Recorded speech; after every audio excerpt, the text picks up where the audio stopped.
what Gundam does to you. Distracts Hell you. yeah. Hey, and welcome back to ToBW Worlds. I am SirFelixTheCat. This is Hawk, and we are on episode 43. 43 or 42.5, if you want to call it that. We'll call it 43. Yeah. Something like that. All right. Let's do this. Let's start with, what have you been playing? So I've been hopping a bit, but I just beat Baldur's Gate Dark Alliance 1, not the new shit that they put out, but the OG first one. I played that the most. So mostly that, a little bit of Ready or Not, just because I felt like doing a tactical shooter. And my Star Trek dailies still, for some reason. But what about you? Just triangle strategy, which I have a kind of funny story for that. So I'm further than I thought I've been in a while. However, as I'm playing these missions, I'm like, wait a minute, I did this. So I literally quit the game and deleted my file at chapter 19 out of 20. Oh, God. Yeah. So you were so close. Yeah, I was right at the end, and I deleted my file. God. Dude, that always sucks. I don't know if I've ever gotten that deep in a game and then stopped. But I feel like I've probably gotten somewhat close to the end of games before like quitting, you know? Yeah. I didn't think I was this far. Like, there's characters I don't remember getting. But yeah, I'm super deep into it now. I'm close to ending it. It's just this chapter 19 for the fight, you need to be level 31. Which was a shocker because last one was like 28. And then, so I'm guessing the last one is like 35, which that's going to take like just hours upon hours of grinding to get there. Yeah. Well, I mean, you might have done more than you did last time too. So that might be why you don't see, like, you have characters that you never saw and stuff. Yeah. I think I made some different choices too, since there's a ton of choices to make in that game. I looked at my path and it's just all over the place. Yeah. At least you know where you're at, and I imagine you're gonna beat it this time. Yeah, hopefully in the next, by the end of this week, I hope I have it beat. I think you will, at the rate you've been going. Yeah. And hey, Carlitos, shout out to direwolves being de-extincted? Really? What? That's dope. Did not know that one. Direwolf revived after 10,000 years due to biotech company's de-extinction process. Holy shit. That's pretty crazy. Let's do dinosaurs now. I want Jurassic Park. Now we do dinosaurs. No, that's crazy. That's so cool, dude. Yep. I love All right. it. Let's do some news. So first one is just a weird story that I saw as I was jumping on. The classic Star Trek theme song actually had lyrics, and they're hilariously cheesy. Oh, God, I can imagine. I never would have guessed it had lyrics, but we'll just skip all this talking nonsense and go straight down to the lyrics. Beyond the rim of starlight, my love is wandering in starflight. I know he'll find in star-clustered reaches love, strange love of a star woman teaches. I know his journey never ends. His Star Trek will go on forever. But tell him while he wonders his starry sea, remember me. They made the right choice not including that. Yeah. Oh, yeah, absolutely. Everybody shits all over the intro for the Enterprise show, just because it's a song with lyrics and it's about faith and stuff. But I think that would have been worse. Like this, what you're talking about here would have been worse than the intro to Enterprise if they did it that way. Yeah. Yep. It would be terrible. Absolutely terrible. Yeah. But instead we got an eternally iconic theme that was only made even more iconic in future shows. Yep. And now let's go on to more funny news. Oh boy. Russell Brand believes he could also face criminal charges in U.S. after being charged with rape and sexual assault in the UK. Nice. Yeah. Let's go. Yeah. I hope he gets charged. I mean, dude, he's done some shit. You know it. Yeah. Yep. Yeah, I thought that was great. I never liked the guy, and it's just funny that it's happening. Especially when he always wears shirts like this. That's what makes me think he's always doing something. I don't like he gets t-shirts and cuts them down to where they have like the huge dip, and it's like that just I don't know, it looks weird, especially when a lot of your audience is like young. Yeah, and I mean, look, I could always appreciate a good V-neck. I mean, hell, I've worn V-necks before, some pretty deep V-necks at that, okay? But if it's the only thing you wear, I don't trust you. Yeah. I don't trust you. Yep. Yep, he is awesome. Love him. Best actor comedian ever. He sucks, dude. What else has he been in besides that one movie? I even forget the name of the movie. Get Him to the Greek or whatever the hell. Yeah, Get Him to the Greek. That sucked, dude. That movie sucked. Yeah. Yeah, it was not good at all. He was also in... Oh, here we go. The case accuses him of sexually assaulting the lady in a bathroom and exposing his member to her on the set of the 2011 movie Arthur. Nice. Yep. That's classy, you know? Yeah. I mean, hey, it's par for the course in that realm, so there's that, but is he an illegal immigrant? Is he in the United States? If so, we should deport. If we're deporting anybody, we should deport him. I think he stays mainly in the UK. Okay, yeah, we should keep him there. Let those tea-swilling bastards have him. And then story for you. Popular Steam game Schedule 1 is under investigation. Oh? What? Oh? Yep, for copyright infringement from the developer of Drug Dealer Simulator. What? It may have used elements from the game, and they're still doing the investigation. Dude, if they take Schedule 1 down, I'm going to slap somebody, man. I don't care if there is copyright infringement here. The game is great. Yeah, it's rare that you get like a game that does well. I mean, besides Pokemon and Power World, it's rare to get a good game that gets under investigation like this. Yeah, I mean, and it's probably something kind of like Nintendo and Power World where it's probably something about the process of how you do things in the game that's under question here, I'd imagine. Yeah, dealing drugs, that's ours. We claim that. You can't deal drugs in a video game. We copyright that. Yeah. Yep. All right. Oh, and then here's an opinion piece. Oh, go ahead. Carlito said that I guess that freak, Russell Brand, divorced Katy Perry via text. Wow. Yeah, I forgot they were married. 2 minutes before she went on stage, dude. That's dope. He's a good guy. God. Yo. Yeah, that's disgusting. But here's an opinion piece that I absolutely don't agree with. For love's sake, stop making new versions of old games. And judging by this picture, can you tell what games they're comparing?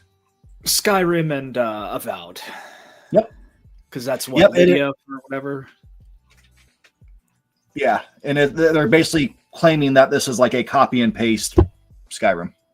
It's not. Yeah, not at all. It's just not.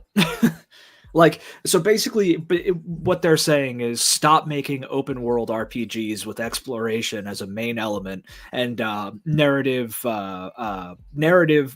narrative stories, and then also stories that are told through the environment too. So stop that, just period. Yeah. And companions. Get rid of companions. Oh yeah, companions. Yeah. So let's just eliminate like half the game market. Yeah. That's basically what this article comes down to. Is like they're literally just comparing it to Skyrim the whole way through. It's not, and it's one of the best single player RPGs to date. What, Skyrim? Yeah. What the fuck are they smoking, dude? Yeah, I have no clue. I have no clue. Like, is it fun to play? Yeah, it's fun. Is it one of the best RPGs? No. Like, no. No, I love Skyrim. I mean, I have probably like between the 3 discs that I burnt through because I played it so hard on console and then PC, I probably have like 2 or 3 real years of playtime in Skyrim. I love the game, but am I going to sit here and say it's one of the best RPGs ever made? No, it's just not. Yep. That is that whole story. That is the whole opinion there. Well, anyways, go away. Here we have Trump doing Trump things. Japanese gaming company shares tank due to U.S. tariffs. It is just wreaking havoc, which, I mean, we see that with our next topic after we get past news, the Switch 2. Yep. Just causing issues left and right. Well, we talked about this before. How much of this is just general stock market crash because that's happening like hard right now, and how much of this is because like a direct result of the tariffs? I am sure that you could have a percentage of stock dropping exclusively due to tariffs, but generally we're just having a pretty low market at this point. So how do you tell what's what? Well, I mean, if you just watch the stock market and every time Trump starts talking about tariffs, it nosedives. He dropped it 12,000 points. 12,000 points. Isn't that a record since the Depression? I thought I saw something. Yeah, this is the same guy who said, like, hey, if the president or if the stock market drops 1,000 points under a president, they should be like kicked out immediately. All right, let's do it. Yeah, let's get rid of him. Let's absolutely get rid of him. Let's hold him to his word, and he's out. Lock and load, boys and girls. Yep. Metaphorically speaking, of course. Yeah, in 2 days, it went down just about 4,000 points. Jesus, dude. That's like, you've got, I mean, that's a lot, dude. Like, I don't think, I mean, how much did it drop in 2008? Do we know? Oh, we have to know, but do we know offhand? Oh, the drops that it's been under Trump so far just this year outnumber what we had in the stock market crash. Holy shit, dude. But it's not a bubble this time, at least as far as I understand it. Yeah, because under Biden, even though he had nothing to do with it, the stock market did raise way up. It went way up there. Yeah. And so, like, if you look at the drop, it looks like it's still not as bad because it's still way up here. But the number-wise and drop, it's much more significant. Well, it's the same way they try to pass off the increases due to inflation. They say like, oh, it's only 2% because they look at like the last couple of years and not like all of history effectively, or the last 10, 15 years where it's like, oh, inflation is actually like 25% instead of just 2%. Just like with the unemployment numbers, they do the same, like smudging the numbers to try and make it look better than it actually is. But or job creation. We created 12,000 jobs. They all pay 2 cents an hour, but we created 12,000 jobs. Yeah, and they're all part-time. We're not going to mention that part. Yeah, they're all part-time, no benefits, no 40 hours a week, no time off. They're jobs. We created jobs. Yeah, man, it's worth it. It's worth it. Yeah, Panky mentioned body wash that went from 8 to 13. I imagine that's only going to keep going up. That $8 is probably going to be like 25 by the end of the week. Yep. It's nasty. It is nasty out there. Strap in. But then I have some good news to follow that up. So Massachusetts judge charges ICE agent with contempt of court. Boston Municipal Court Judge Mark Somerville argues ICE agent violated rights of a Dominican man on trial. Wow. Okay.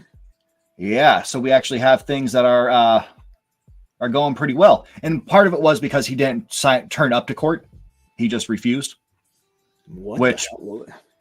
Because they know they're going to lose. They're doing the same thing cops do when it's a parking ticket or something like that, a traffic violation that they know they will lose. They just don't show up. Don't show up. Yeah. So they're doing that. They're getting caught doing things that they're not supposed to, and they're just like, well, I'm just not going to show up because I'm trash.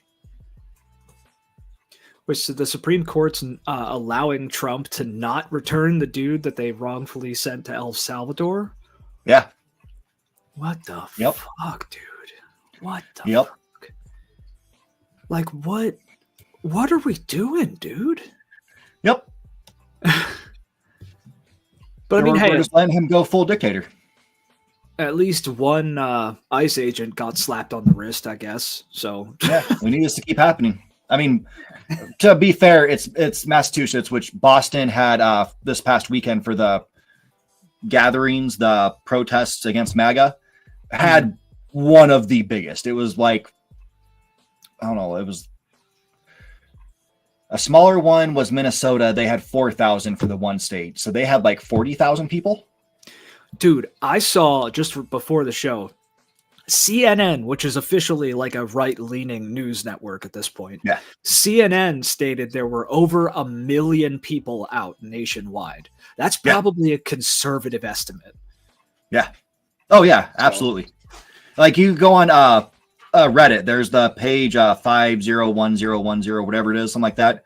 And they were all posting pictures of the places from like tops of buildings and everything, and you could just see just miles of people. Yeah, it was crazy. Like it was beautiful to see. I just wish Yeah. that had all been localized into one place in DC. Just a huge protest. Because it's not going to do shit.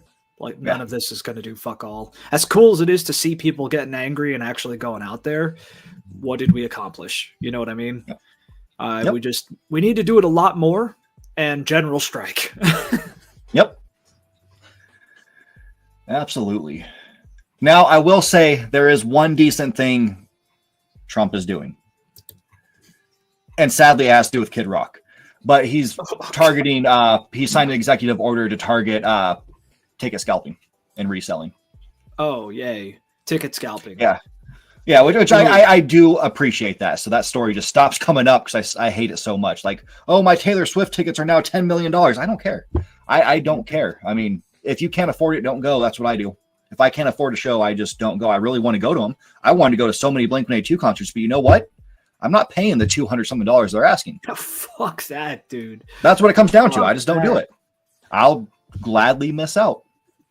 Yeah, I think, what was the most we paid for a concert ticket? Wasn't it like 60 or something? 50, 60? Yeah, about 60. Wasn't that for those dudes, state champs? Wasn't that it? Yeah, it was State Champs, 4 Year Strong, and that other band that super old band, not Census Fail. Shit, they did the song Massachusetts. Yeah. Shit. What the hell? I can't think of their name. Yeah. Yeah. I like this story because it is a good thing to do. Stop scalping, but it should be stop scalping, period. Yeah. It should. Stop scalping. But that's a whole ass rabbit hole. Like it's kind of like do you give up secure or do you give up privacy for security, and where's the line? You know what I mean? So I don't know. I guess I'm glad that ticket scalping is going to be decreased a little bit, probably, but still going to happen. Yeah. But also, why can't Kid Rock just like fade into the background, dude? I'm so sick of hearing about this dude. You don't like that outfit? That very professional business suit that he's wearing? After we just mocked another foreign president for not wearing a suit, we have this guy come in dressed like a clown. Yeah, this dude comes in to the Oval Office looking like a caricature of someone from South Park, okay? To the Oval Office. That's the fucking Resolute desk. To be fair, we also have another guy dressed up like one of the Columbine shooters coming in there and stand next to Trump all the time. That's true. That's true. Yeah, but they want to get on Zelensky. Child bulletproof vest. Yeah, that he carries child so he can lift it up to his chest if shots are fired. Yeah. But they get on Zelensky's ass, a dude who's a wartime president, okay, who's been wearing BDUs and bulletproof vests more than anything else for the last like fucking year or two. They get on him for wearing just like, it looked like, I don't know, maybe black BDU pants and some kind of shirt. I get on him for that, but you've got this clown, this actual clown standing next to Trump. I don't get it, dude. Yep. That's great. Best musician of all time. I've never understood people's love of his music. Yeah. Bow with a bow to bang diggy. Yeah, maybe we should just make a song.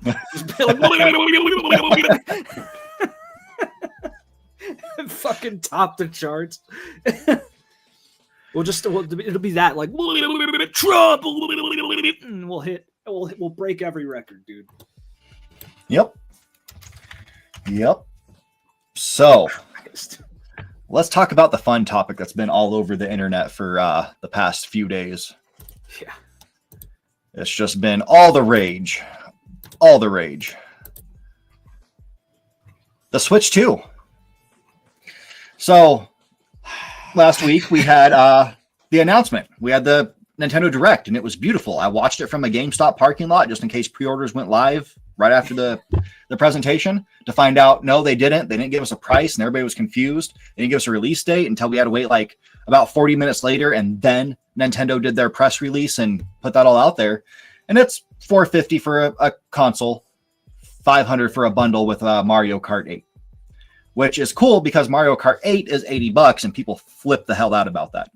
Just absolutely flipped out. And that's understandable because that guaranteed that GTA is going to be at least, or GTA 6 will be at least $100. Like, minimum. Yeah. Yeah, at least $100. And yeah, and then like an hour after that is when Trump did his whole like, look at these tariffs that we got off ChatGPT. We're going to tariff islands that have 0 people living on them. And we're also going to put a 46% tariff on Vietnam, which happens to be where Nintendo shipped a lot of their production to. Yep. And it's been a fun time. So there's no more pre-orders for the US. They're already live in the UK, online sold out within minutes, which again, a lot of that's going to be bots. You're going to have some people who got it, but mostly bots. So scalpers, you can already see it go on eBay all over the place for there, Australia, like different places like that. But yeah, still nothing for us, even though we have Vietnam over here saying like, hey, you know, we're willing to do 0 tariffs on you guys. And then the Trump administration comes out and says, that's not good enough. Yeah, I don't think we're going to work out a deal with Vietnam because we have an orange buffoon at the helm working on negotiations. So, I mean, Trump couldn't work out negotiations with a fucking dog, let alone a nation. So he's a fantastic businessman. Look at his casinos. Yeah, look at his. He's great at the business of failing and stealing money from people. But I think that's probably going to really have an impact on the price of this. And the price already, like, people are mad mostly about the price of video games, but they're also kind of mad about the price of the console itself because it's this is not the early 2000s or 80s or 90s, and people don't have money, especially now that we're looking down the barrel of an actual second depression. So I don't know. It's a bad time to drop a new console. It's a fantastic time. I mean, everybody kind of wishes they would have just done this last year like they originally planned. Yep. Because then we would all have them, that we'd be buying their games, and they would be on top of the world. Yep. But no, we waited for more hardware to get put out there, which or software. And what's funny is, like, you know how old Cyberpunk 2077 is for the Switch 2? Like 7 weeks. Yeah. Like it's a 7-week-old build. Yeah. They're not even finished with it yet. That's not good. Yeah, that's why that whole, like, it runs poorly right now. It's like, yeah, it's a baby. It's a baby. They haven't even finished it yet. Yeah, I don't think Cyberpunk is going to run much better, at least in terms of resolution and FPS, but it's maybe some better FPS, but that's about it when they're done. So far, the part that they have put out at these hands-on events, there was I can never remember the guy, but he writes for, I believe it's the Washington Post. He's their game guy. He instantly put out, after he had his hands on with Cyberpunk, he was like, I've played Cyberpunk on my PS5. I've played it on my Steam Deck, and I love my Steam Deck. But the Switch 2 is superior to Steam Deck. Well, yeah, the Switch 2 has better hardware than the baseline Steam Deck. It does. Because the Steam Deck is not that impressive. It's really not. I mean, it's old as shit at this point, tech-wise. I don't understand why people would get a Steam Deck. There's better PC handheld alternatives like the ROG Ally. There's they're also like options. $800. Yeah. And I mean, that's because they're a lot better, like a lot better than the Steam Deck and the Switch too. But no, I think Cyberpunk is going to run probably it's 30 FPS. It'll look good, but almost everyone I've seen said that Cyberpunk in particular will look better on handheld than it will on the big screen, because the handheld is 1080p in a screen that's small, so it will naturally look better than even a big screen in almost 4K. That's just the sizing will help. So it's like why when you have a 1080p video on your phone, it could look better than on a TV at sometimes. Yeah, say most impressive game so far though that I've seen is Donkey Kong by far. Just everything you could do in that world is just impressive. The complete destruction and all that nonsense. Yeah. I mean, I was impressed with Metroid the most. Like, Metroid looked like the best game on this so far. I know everybody's freaking out for Mario Kart, but it just looks like Mario Kart has always. I mean, it's Mario Kart again for the 12th time. It's an open world this time.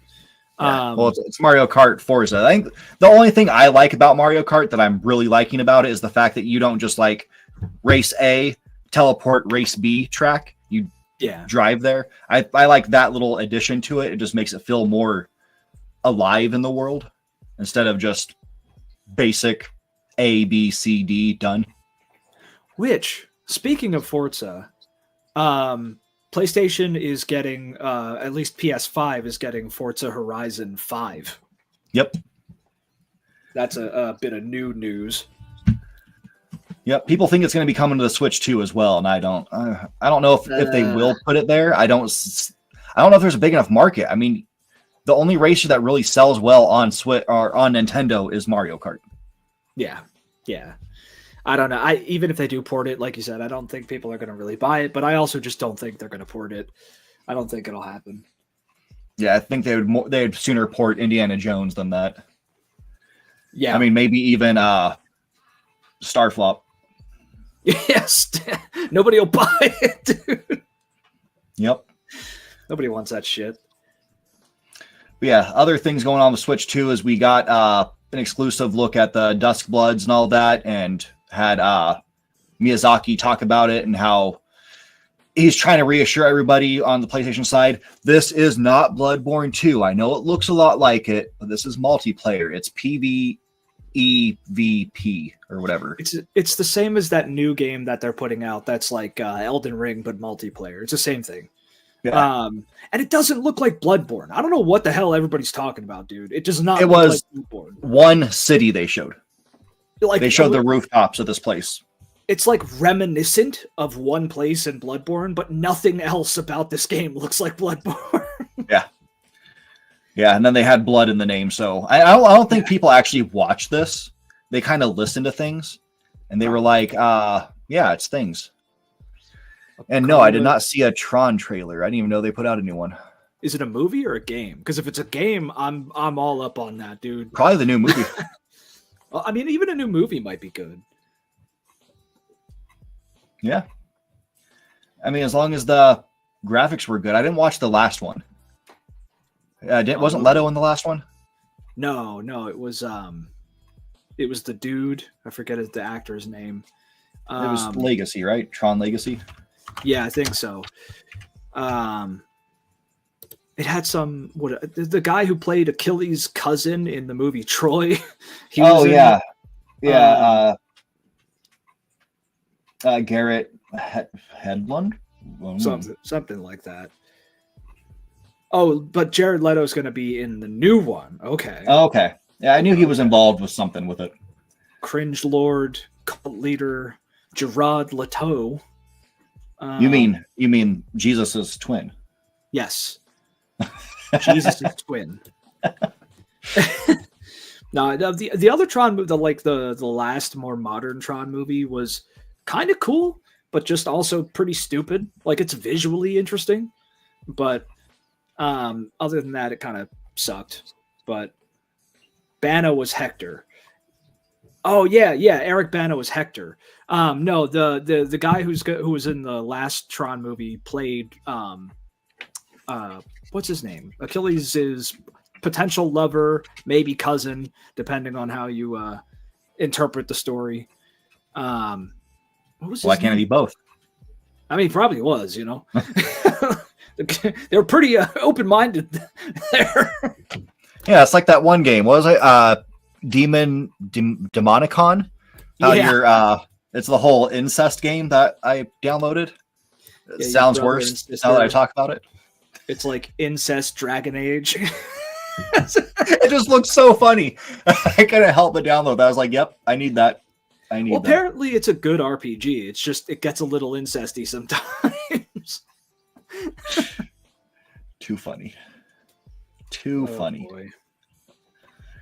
But yeah, that's really all I had for the Switch 2. There's some confusion going on with it, especially with like the game cards, pricing of games, because people don't understand that you have to do a conversion rate from euro to the dollar. It says it could do 4K and up to 120. However, they do state in there 4K 60 in performance, or it's performance mode, right? Or is that mode, yeah. Or fidelity? No, fidelity, or fidelity's 4K, performance is 1080p. Yeah. But it's not 4K. It's not 4K. It's like 1080p upscaled. That's all. It's 2160 or whatever the number is. It's probably close to 2160 or whatever it is. Probably not on the mark consistently. With like, I would imagine a veritable FPS from like the 10s to 30, because that's even on PS5. Like the FPS kind of tanks when you go into fidelity mode. Yeah, and there's still games coming out for the Switch. You have the Pokemon Legends is coming out. Hell Metroid Prime 4 is going to come out for it. There's a few others. You're just not going to get like these newer ones like the Cyberpunk, Elden Ring, Mario Kart, and Donkey Kong. Yeah, I would keep your Switch. And I would also say, because the price for this thing in Japan is basically like $325 US dollars. So I would say, if you're on the fence, you don't desperately need it, wait, because they'll probably drop the price in the future, or they'll have the like OLED version or the small version, whatever the hell, come out, and the regular Switch 2 will drop to like probably $350, $320. That's when you should get this. Yeah.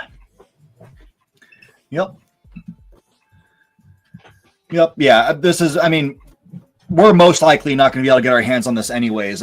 Your best bet is if you have like a GameStop near you. Once they announce the pre-orders, do what I'm going to do, and I'm going to be going there the night before pre-order and basically camping out in front of the store. That's the only way I'm going to be able to secure myself one from scalpers. It's going to be like every Nintendo console, though.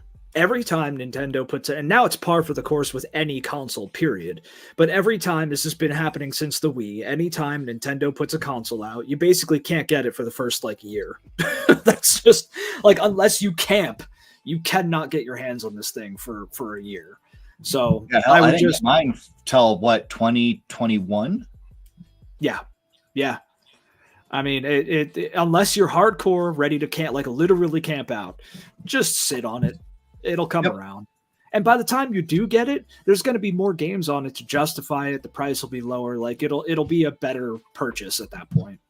Yeah. Absolutely. Now, let's move on to the thing that we wanted to do last week and didn't get a chance to do. Yeah, I died. Yeah. Which is our beautiful, beautiful console debate. Yes. Which is the best gaming console? Is it the Switch or is it the 360?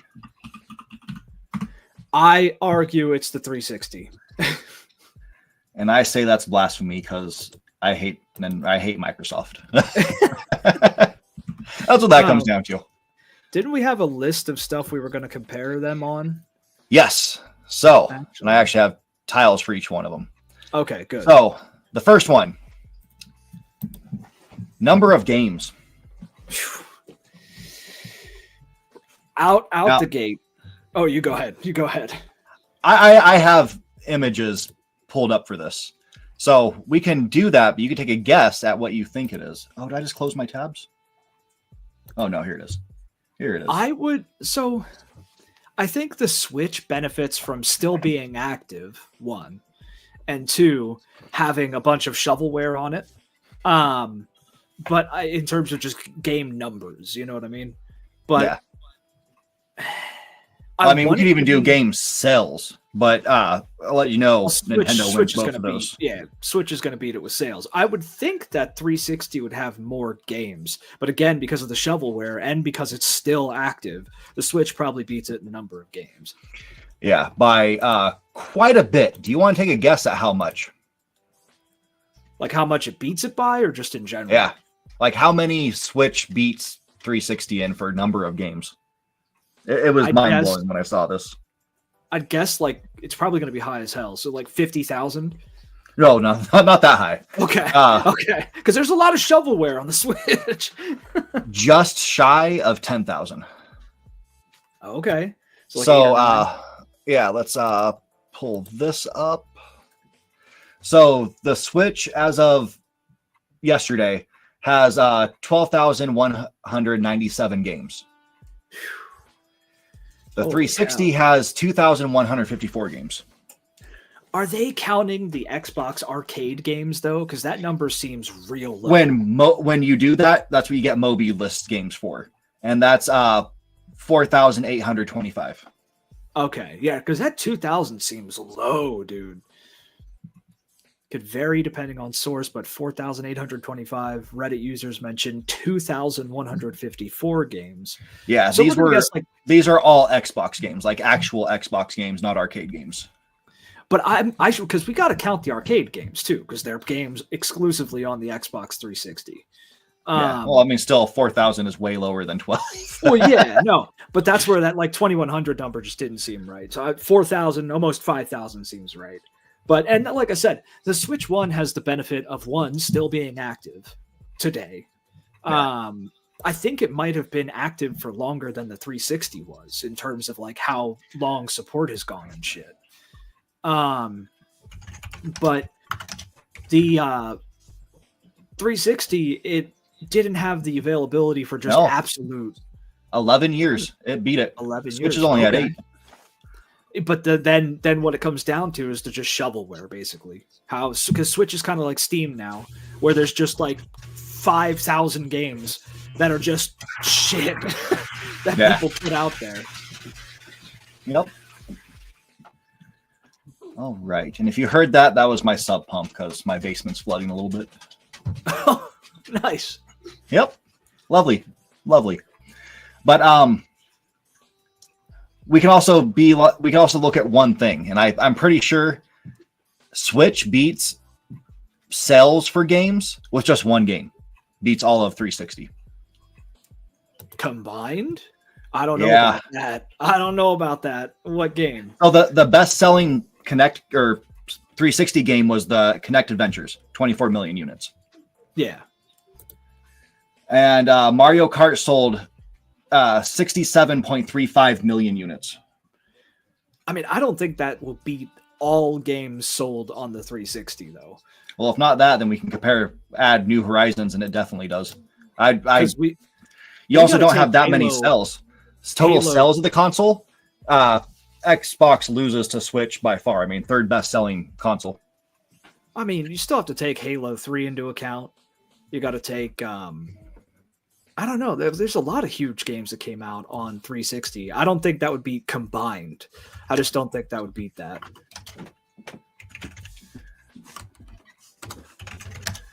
I have an H in there for some reason. Oh, because I was going to put Halo.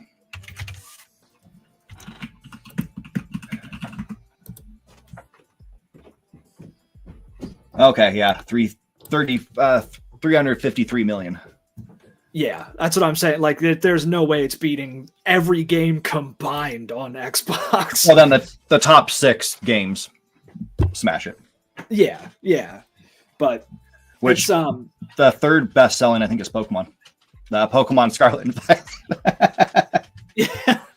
I mean, I fully expected the Nintendo, like the highest ranking Nintendo games to outsell the 360. I don't think that makes it a better console, though. I think it has higher game sales, yeah. But, I mean, I don't know. That brings us to our next one. There's a lot of quality good of games. Yeah, this is where it gets into it. The quality of the games. I think the quality of the best-selling games on the 360 blows fucking Nintendo out of the water. For the most part. There are some games on Nintendo that I think are good competitors, but I just think you have higher quality, harder hitting games on 360 that are top of the sales charts than you generally do for Nintendo. I mean, I can't agree because of Mario, the last 3D Mario, and Kirby. Kirby was a game that came out and literally was so good, they never had to update it. Okay, like but flawless game. With quality of games, Kirby and Mario and shit like that, they're fun. You know what I mean? And I know people love them. The people who love, like, I'm not saying they're bad. Well, you can't compare it to Halo because Halo's shit. No, it's not. So I'm talking about Halo 1. Halo 1 is shit. Oh, that was a regular Xbox. It's just dated, but yeah, that was the original Xbox. But I hated it from day one. The games, you're not really walking away from Kirby or Mario with like anything. You're not playing those games and like living through a story that may make an impact on you, like as a person. You're just not bringing that away from those games. And I think that a lot of 360 games, like the higher end 360 games, like Halo 1, 2, and 3, mainly Halo 2 and 3. They can make a pretty big impact on you with their story. There's also you have Gears of War, which Gears of War, dude, having replayed 1, 2, and 3 and 4 and what I've got all the way up to the last one, having replayed them recently, they hit me in a way as a kid, but I understand them better now as an adult, and they were emotional. There's moments in there that really made you think. Like, I just think that kind of stuff you're not generally going to get from Nintendo games.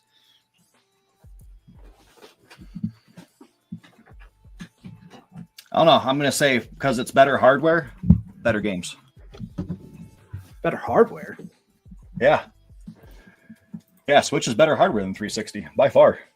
But a better hardware doesn't mean better games. Like, it runs better games. I mean, so better games just means like FPS and resolution? No, just like power. It can process it better. Gears of War and those games are very subjective, just like Mario. I think Halo is one of the worst game series ever. 3 is a good game. 2 is all right. But I think that's one of the worst game series. You don't like Mario. But I'll tell you one thing. Kirby will kill Master Chief. No, see, I don't like Mario, but I'm not going to say it's a terrible game. I'll say Halo's a bad game. It's not, though, like objectively, in terms of gameplay, in terms of the stuff that it offered, like in terms of how it ran at the time, it's just not. Like, if you don't like it personally, that's fine. See, I'll say it's an influential game. It did make third-person shooters better because it existed. Bungie did phenomenal work with that. That's why we got the gameplay. You got to get with me on this one. Just gameplay for Destiny. It didn't make third-person shooters better or first-person shooters better. It changed the entire game with first-person shooters. It laid a new foundation for first-person shooters. It's like Halo is to first-person shooters what Doom was to first-person shooters before it. It took the formula and flipped it on its head and made it a million times better in a way that everybody else, literally everybody else afterwards copied because it was that good. Yeah, I don't know. I don't like shooters to begin with. I think they're all trash. And that's a personal preference thing, but you can't deny it's like I'm saying it earned respect for it being influential, but that's where that stops. I can't give it any more credit than that. That's more than influence, though. I mean, have there been any like big release parties for like Mario or anything like that? Smash Bros. Every Smash Bros. Every Mario Kart. Did they like sell out the entirety of Times Square? No, there's been Halo screwed that up. There was something that happened. Halo screwed that up. Hold on.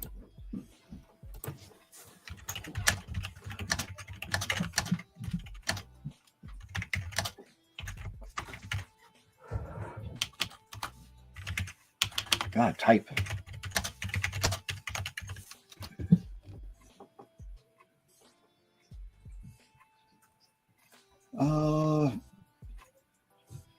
Why are they telling me about the ball drop? I don't care about the ball drop.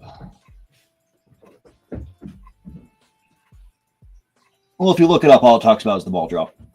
Like literally every result is the ball drop. Even past that. And now we're talking a lot about Halo with all this, but it's like Halo is synonymous with the 360, so I think it's prevalent. But because other games did stuff like this. Yeah, see, I'll give it to Gears of War for being better, because I like third-person shooter. Well, third-person shooter is superior. Halo had a genuine community. That was the other thing it brought. People met on Halo, specifically Halo 2 and 3 for the most part. 1 was kind of just shit because it wasn't not shit. It was more like there wasn't an establishment there.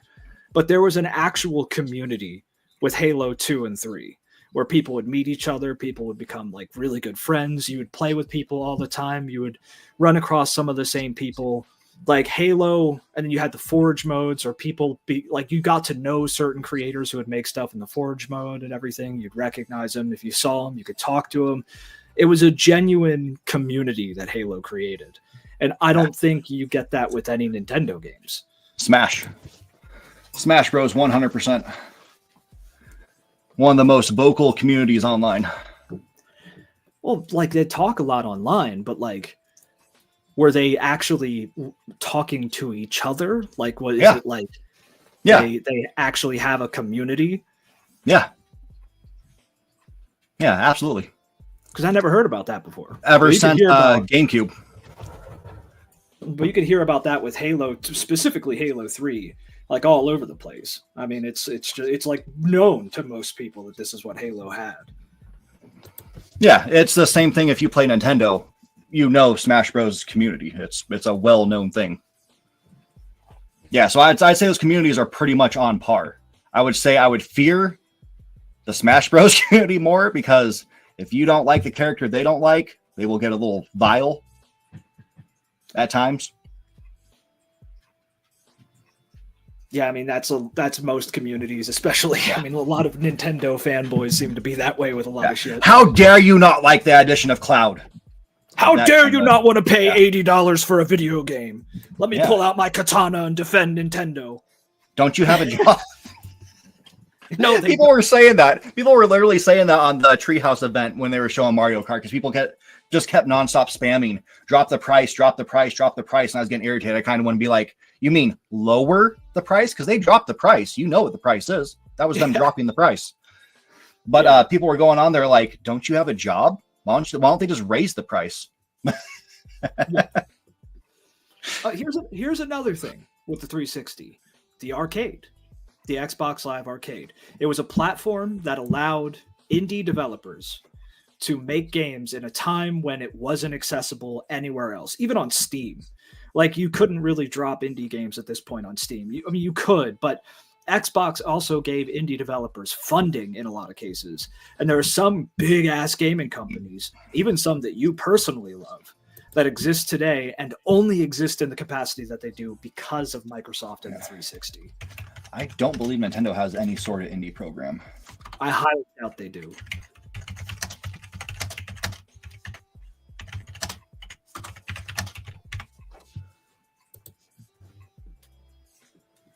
Oh, they do Indie World. I mean, they host a indie event, but it's not like your indie games are like this, Sea of Stars, where it's going to go out on everything. It's not really, there's very few indie exclusives that go to it.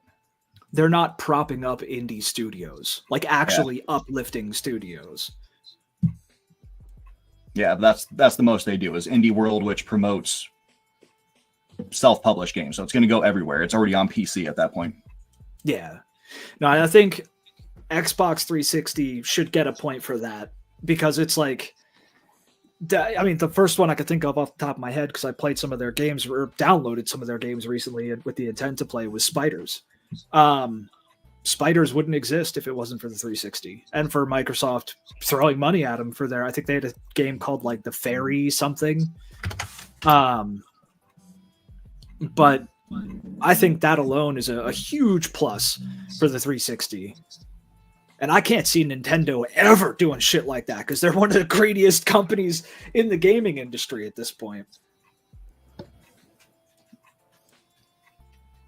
I was looking aware of this Nindies showcases, which is, I guess, separate from Indie World.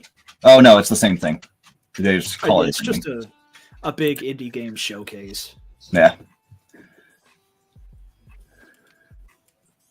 Yeah, because you could build games on 360, couldn't you? Not that I knew of. Thought they had or like a game, like a game where you make games. Well, not like a RPG Maker or something like that. Maybe they did have something. I thought they did. Oh, no, you can't. I could have sworn you could. Thought there was like you go into developer mode and actually create things. No, but I mean, it was almost as easy as that. I don't know what the program would be to get Microsoft to sign off on your shit. But I mean, tons of games, tons of indie developers got Microsoft to either directly give them money and help them make their game, or at the very least, to give them a platform for them. You could go anywhere else anymore. You were able to. There you go. Yeah. Yeah. I could have sworn there was something about that. Yep. Yeah, the 360 had so much good shit to offer with that realm in particular. And honestly, this kind of stuff this is why I'm still kind of sad about seeing the state that Microsoft is in. Because this was their peak, dude. But now they're just more powerful. Yeah, now they're just more powerful. They have all and they're going to have Steam. Yeah, quote unquote, parentheses, brackets. Steam. No, I just think I will always appreciate this era of Microsoft and 360 because it seemed like they still actually gave a shit about games and gamers in particular and developers of those games that people loved. And I got so many indie games from the Xbox Arcade. Like hell, the game Trials. I never heard of that game before the Xbox Arcade. And I fell in love with that shit. There was the fairy game from Spiders. There was a ton of shit. I don't know. It's going to be hard to say who has the better quality of games, but they're both good. I just personally think that Xbox has a slight edge. Yeah, I'll give it to them just because of the indie. You could build games on it.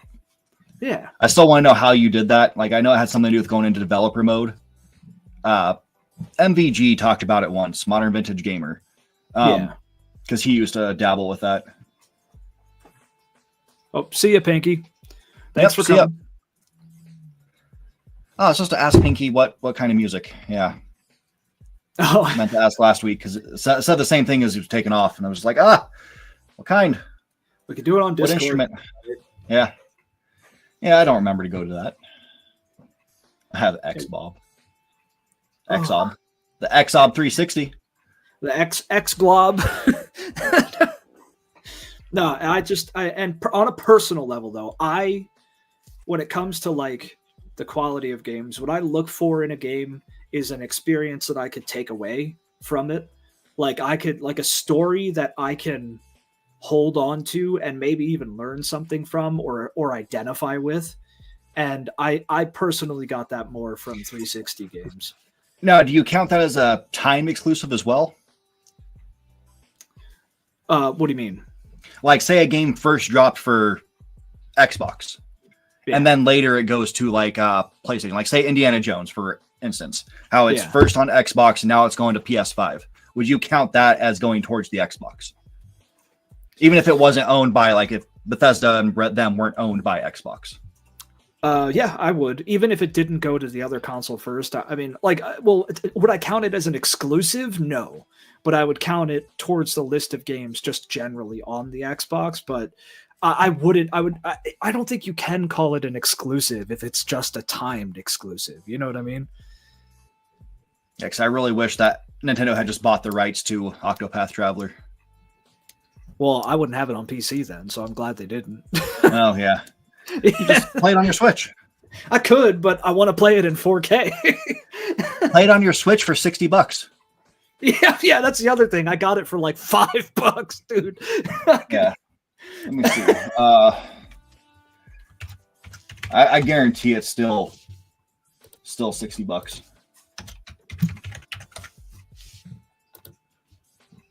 Nintendo Store, $59.99. Yup. Dude, they never do sales. They never do sales. That game came out in 2018 for Switch. Let me look at this for Steam. Hold on. It's okay, it's $59.99 on Steam right now, but I got it for like, I think it was like $5 or $10 when it was on sale. But the Octopath Traveler and Octopath Traveler 2 bundle is on sale, and I could get Octopath Traveler 2 for $37.19 right now. Nice. Steam sales, man. They will always That's win. just a single or the bundle? How much is the bundle? The bundle probably would have been around 60, 70 at most. Or yeah, 60, 70, I guess, because it's 37 and change for 2, and I own 1. So, it's funny because 2 is not on sale right now. So if I bought 2 on its own... Oh, that's just a standard price? Well, so here. All right, the standard price for 2 is also $60. But because I have the ability to buy the bundle, I could get 2 right now for $37.19 because there's a sale on the bundle. Nice. And because with Steam, if you own one of the games in a bundle, you could still buy the bundle.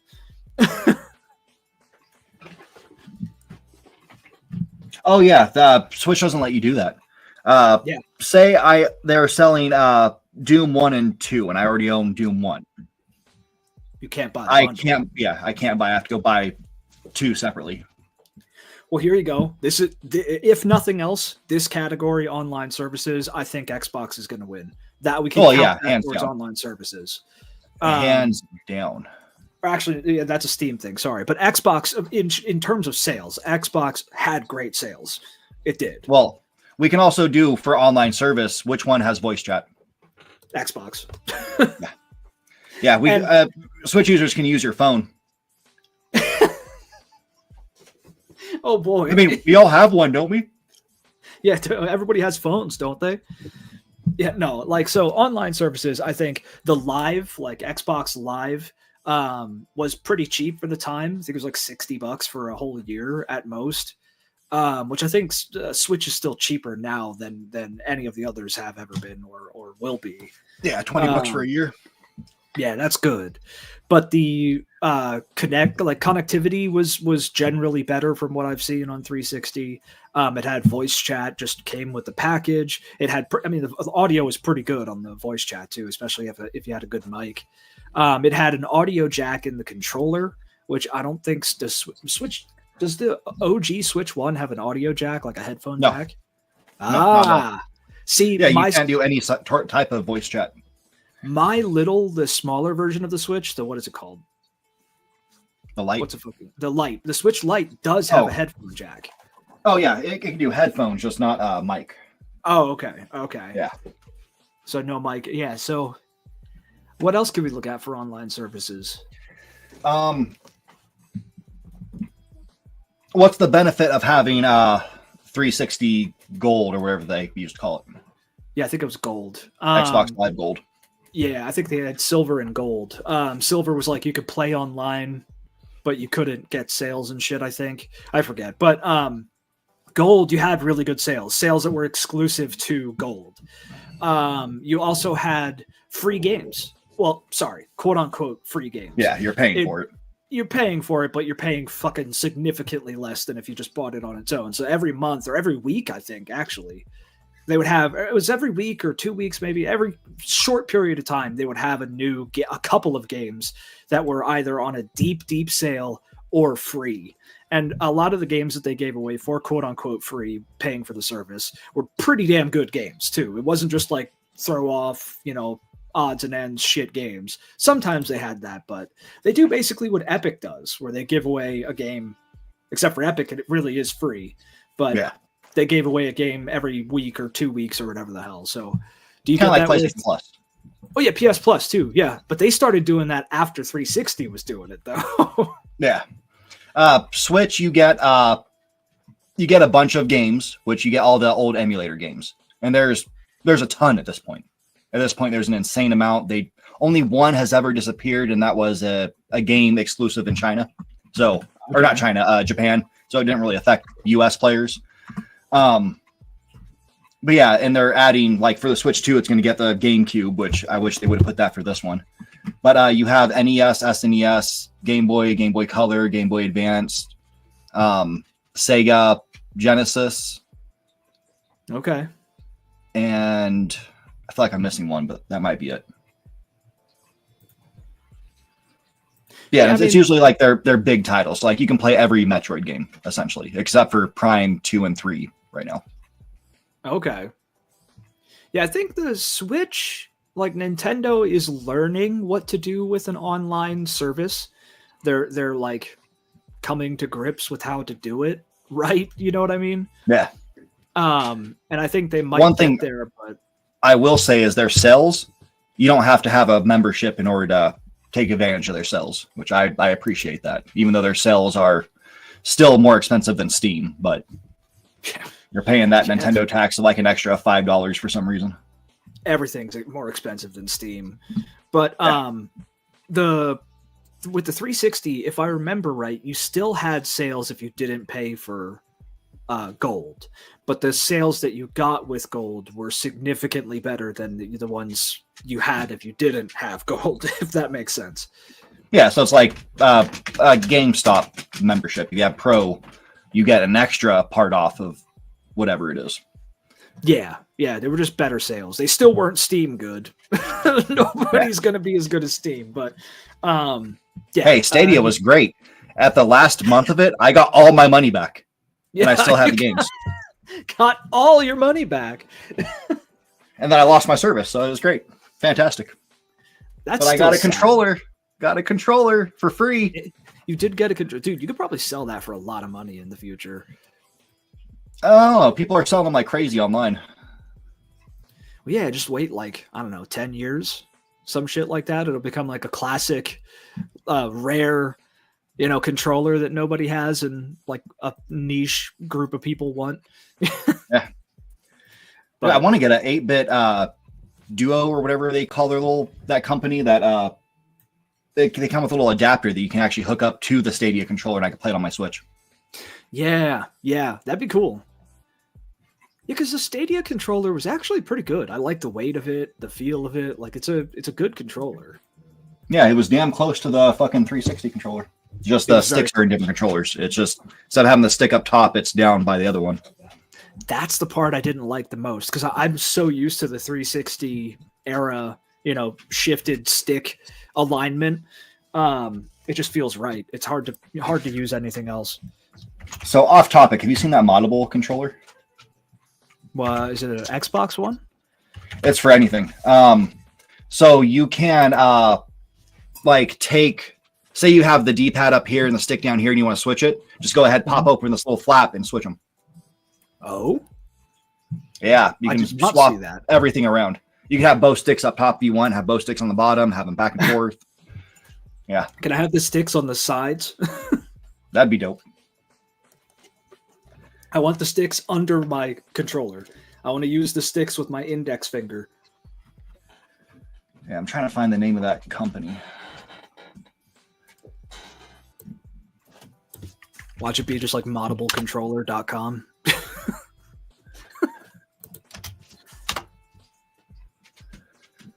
No, I'm just getting all these like you can customize your controller nonsense, which isn't at all what I'm looking for. Nah, yeah, no. I'll have to watch a YouTube video. People did sponsorships, or like had their videos sponsored by it. Yeah, send me that shit if you find it, because that sounds pretty cool. Yeah, is it the like coolest thing? Is it like tiles that you buy for the controller almost? Well, you buy it as the full controller, but it just lets you take it apart and move things around. That's crazy, dude. Yeah. Yep. It is pretty dope. Adjustable controller, maybe that. How does that even work, dude? I guess you get to reprogram it each time, maybe. You'd have to, I think. Yeah. I can't find shit on it, though. It's out there somewhere, but it probably has some weird, stupid name. Yep. Yeah, I guarantee it does. They should call it the Control-a-con. Or like the Trans-troller. Yeah. Or though maybe that would be a little not PC if they called it the Trans-troller. Yeah. All right, we got 2 sections left of this. Next is performance. And for that, I was just going to pull this up, which breaks the 2 of them down. Yeah, well, these are fan votes. Okay. Let me make this bigger if I can. That's good. All right. So, as you see, you have significantly more votes on the Switch side for people reviewing it. But performance, they gave it to the Switch. What do they mean by performance, though? I want a definition of what they mean by that. Games perform well on it. I don't know. Because, like, we could look at hard numbers. And then, like, and this too. So I think in hard numbers, the 360 had a 720p resolution output and 30 FPS. I think the Switch also has 720p and 30 FPS. I think could the 360 get up to 1080p? Let's see. I thought it could. I feel like it could. Yeah, it does perform at 1080p. Typically 720, but you can have it go up to 1080. And that means that person they're asking, why does 720 look better than 1080? It's because they probably have a 720 monitor. That might be why. But yeah, so I think generally speaking, we could consider the 360 to, for the most part, run at 720p, even though it could push 1080.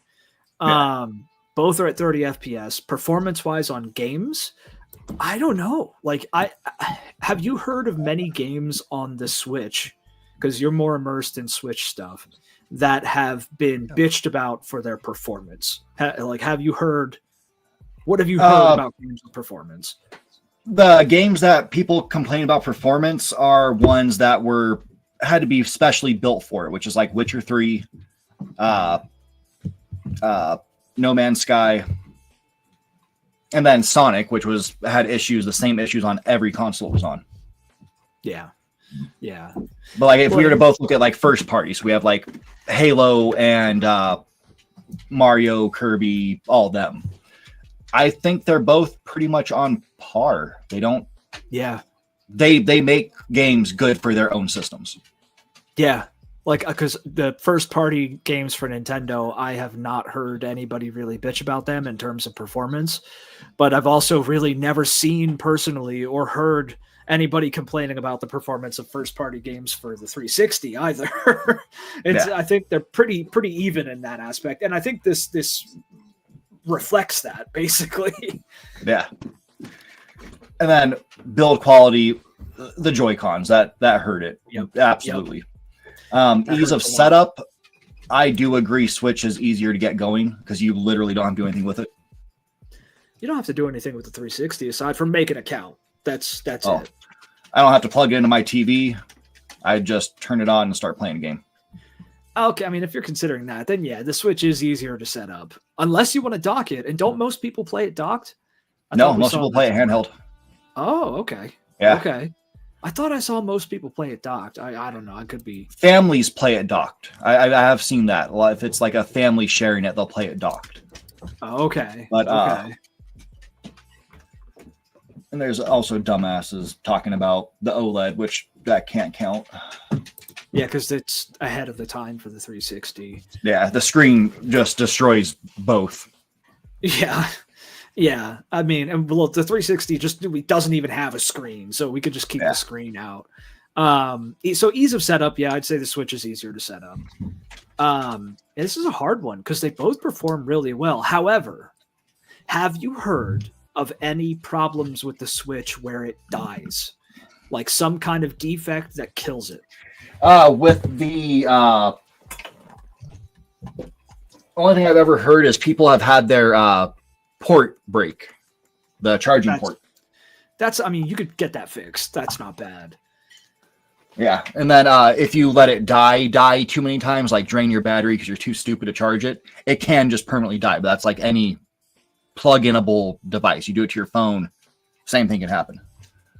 So I have to give that to the Switch, I think, because the 360 the red ring of death.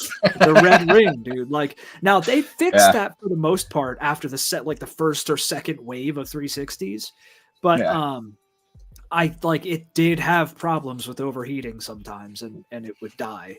So and also there was a little rubber band for the disc tray that over time would kind of dry out and get like fucked up. So you had to smack the top of the 360 to open the tray.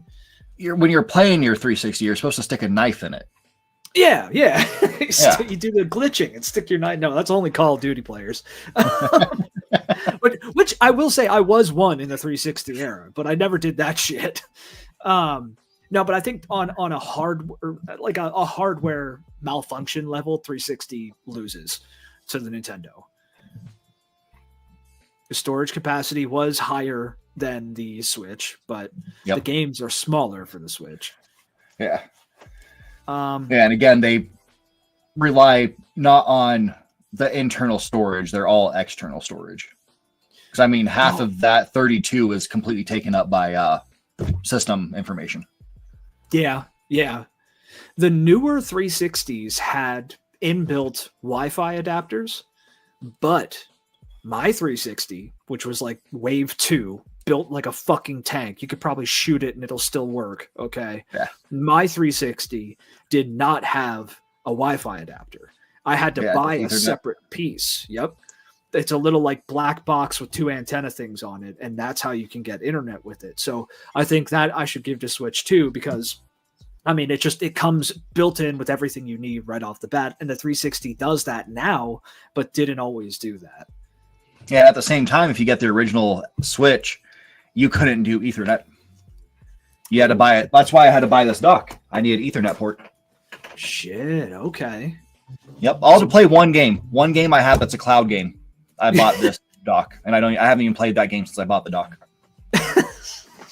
Oh, so maybe they're a little more on par with that than I thought, with like the having to buy hardware for the internet. Yep, yeah, there was the dock version 2 that finally had a Ethernet port. Okay. Yeah, this one's hard, dude. This is a hard one. Because now we're getting into like the hardware capabilities of the Switch and the 360. And they're pretty comparable in a lot of ways.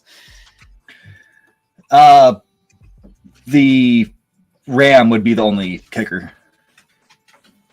Would Switch take that? Yeah, because it had 4 gigs and Xbox 360 was still in the megabytes. Yeah, okay. Yeah, because it didn't need more. And that's part of why Switch can run games, even though they're heavily modified to run on it. But it can run games like The Witcher and shit like that, where there's no way you'd be able to modify The Witcher to run on a 360. You just couldn't do it.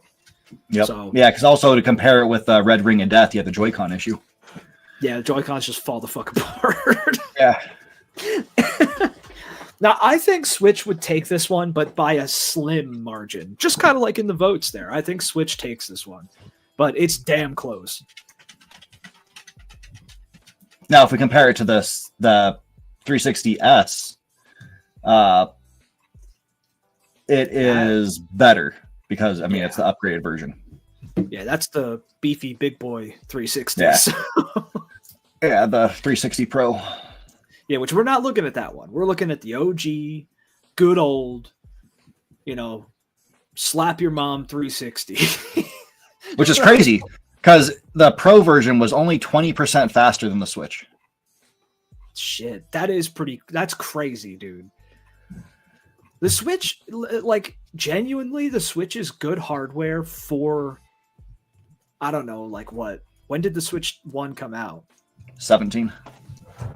So the Switch is genuinely good the year hardware 17. For like, the 1780. It's genuinely good hardware for like 5 to 8 years before it came out. You know what I mean? Yeah. It's very comparable to the 360 in terms of just hard specs. So Yep. That's impressive. Yep. And then what do we have left? Legacy. Which, sadly, I'll tell you the legacy 360 has. It showed that Xbox can make a damn good console. Yeah. They could. Yeah. Once upon a time, they could. They could at one point. Yep. Switch is gonna go down as one of the best-selling consoles of all time. Yeah, I think in terms of legacy, Switch wins this one. I think 360 had a bigger impact on the gaming industry, not because of sales or anything like that, but because the games that it put out and the fucking sheer like passion for those games that people had. But I think Switch beats it in terms of it had more hard sales, and it wound up basically like it's still loved. I mean, the 360 is still loved by everybody, but the Xbox isn't still played by most people, Yeah, there's still those hardcore people that love it, but yeah, once they killed it, that was the end of it. That's it. Yeah, the Switch is still going. The Xbox 360 just isn't, which is sad as hell. Because I mean, if it still had support, maybe. Oh no, okay. No, I'm back. Yeah, hit the wrong button. If it still had support, I'd be playing the shit out of it. I mean, I have mine. I could boot mine up whenever I want to. We use it as a DVD player sometimes, but it's dead. It's no longer a thing. And since they took the store down, any digital games that you owned, which I owned a shitload of digital games, they're gone. So it's the Switch wins in legacy, I think. Yep. Until the Switch 2 comes around, then you know what's going to happen? I think we're all screwed. So they were talking about this thing that before you get rid of your Switch 1 to have your Switch 2 and transport your stuff over, which that made me question, do we really have the same store? Is my backlog of games going to be able to be played directly, on the Switch 2, or do I have to like rebuy them again or transport them? Ooh, that's a problem. They didn't clarify that, and I haven't heard anybody actually talk about that yet. That's a real big problem. Yeah. That's what everybody's banking on. That's why I'm still buying games on it, is because I figured, I can just play on my Switch 2 because I'm going to have the same account. It's linked to my Nintendo account. But is it going to work like that? It should, for all intents and purposes. It could, and it should, and it probably will.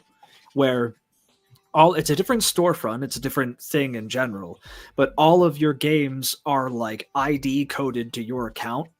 Yeah. So when you sign in with your account on the Switch 2, it says, hey, this is everything you own, and we're going to log that.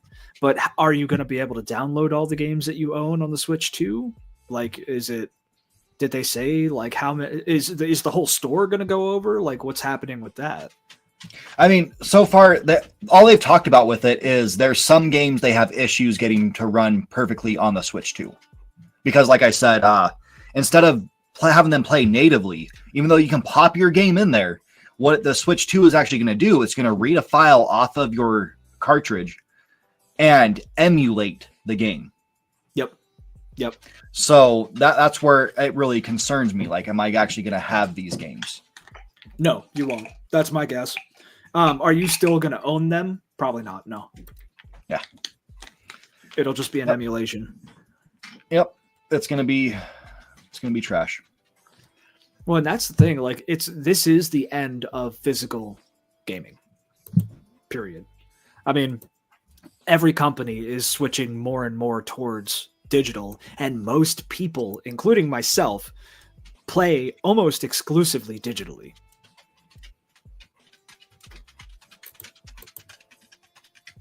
Well, see, we have to blame PC for that.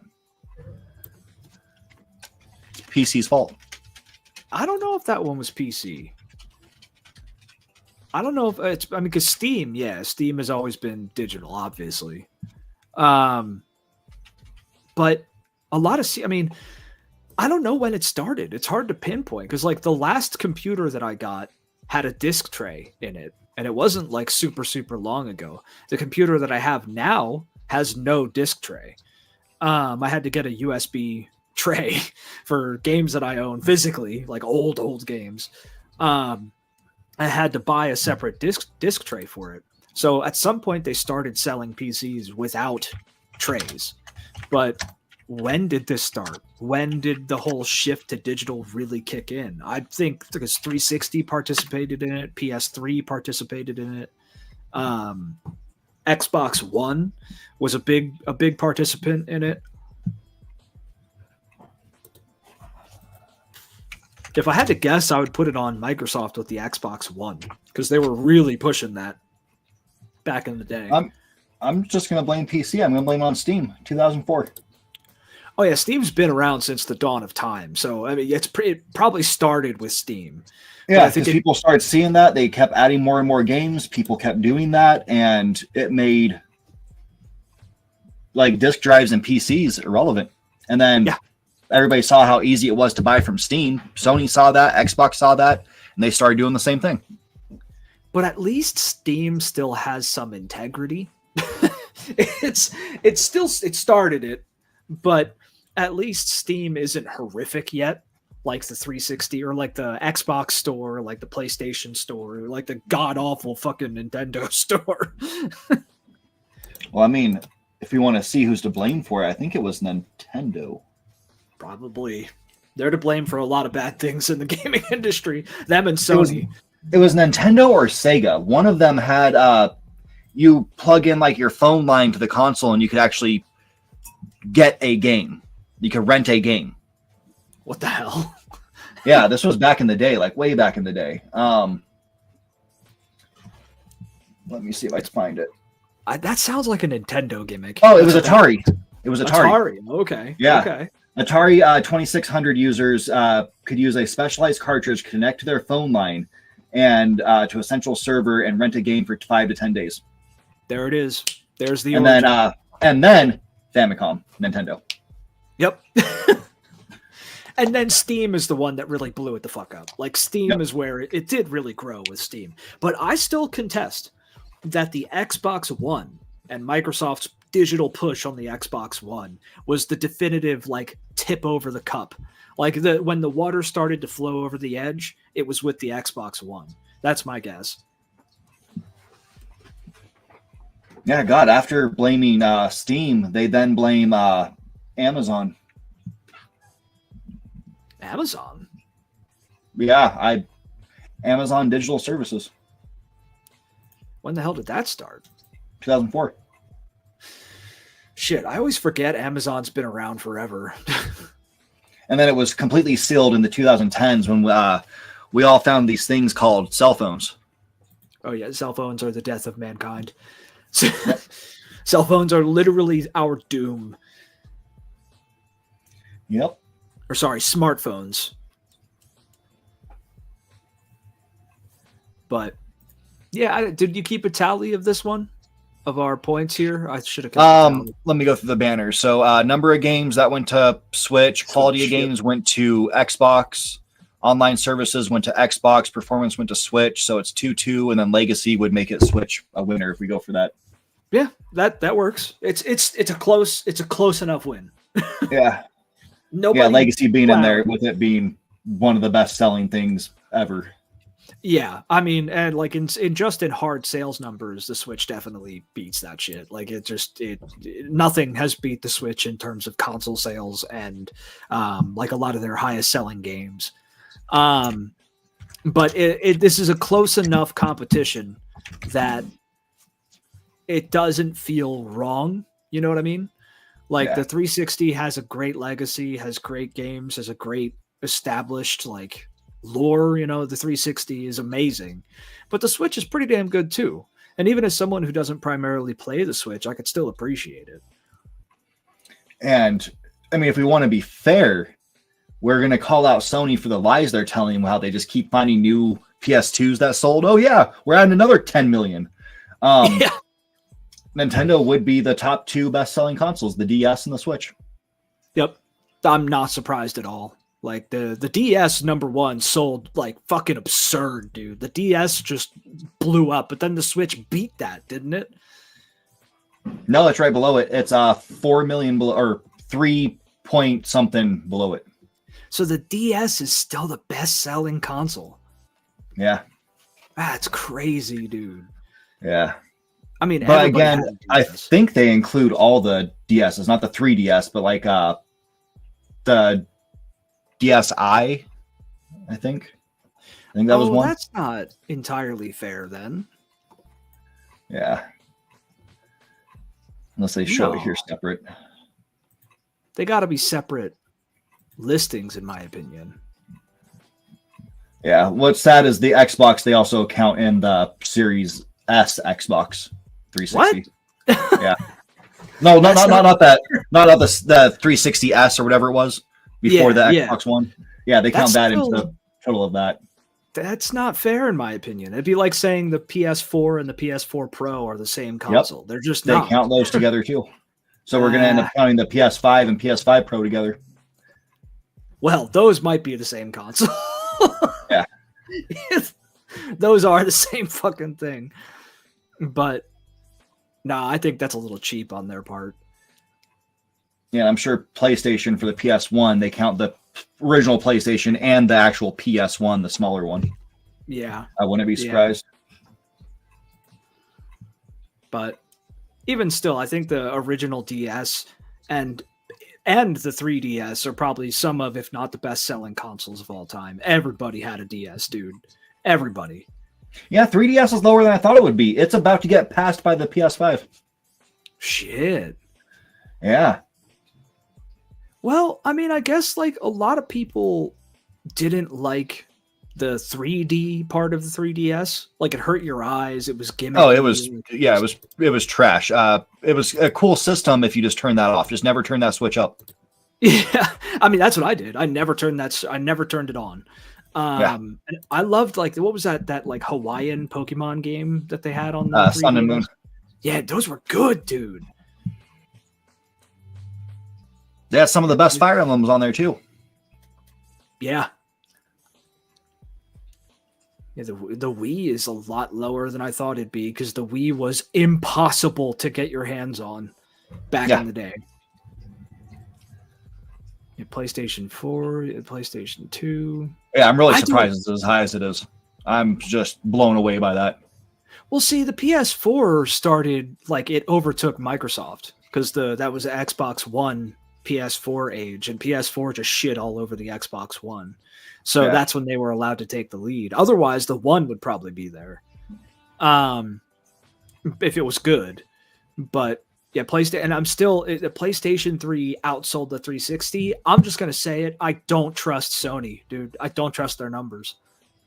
Well, the 360 started to fall off later in life. And that's when the PS3 actually caught wind. It started getting games like Uncharted and all that, and it started to really blow up after a while. It was a slow burner. I guess. I still don't. That's when the console wars were at its peak.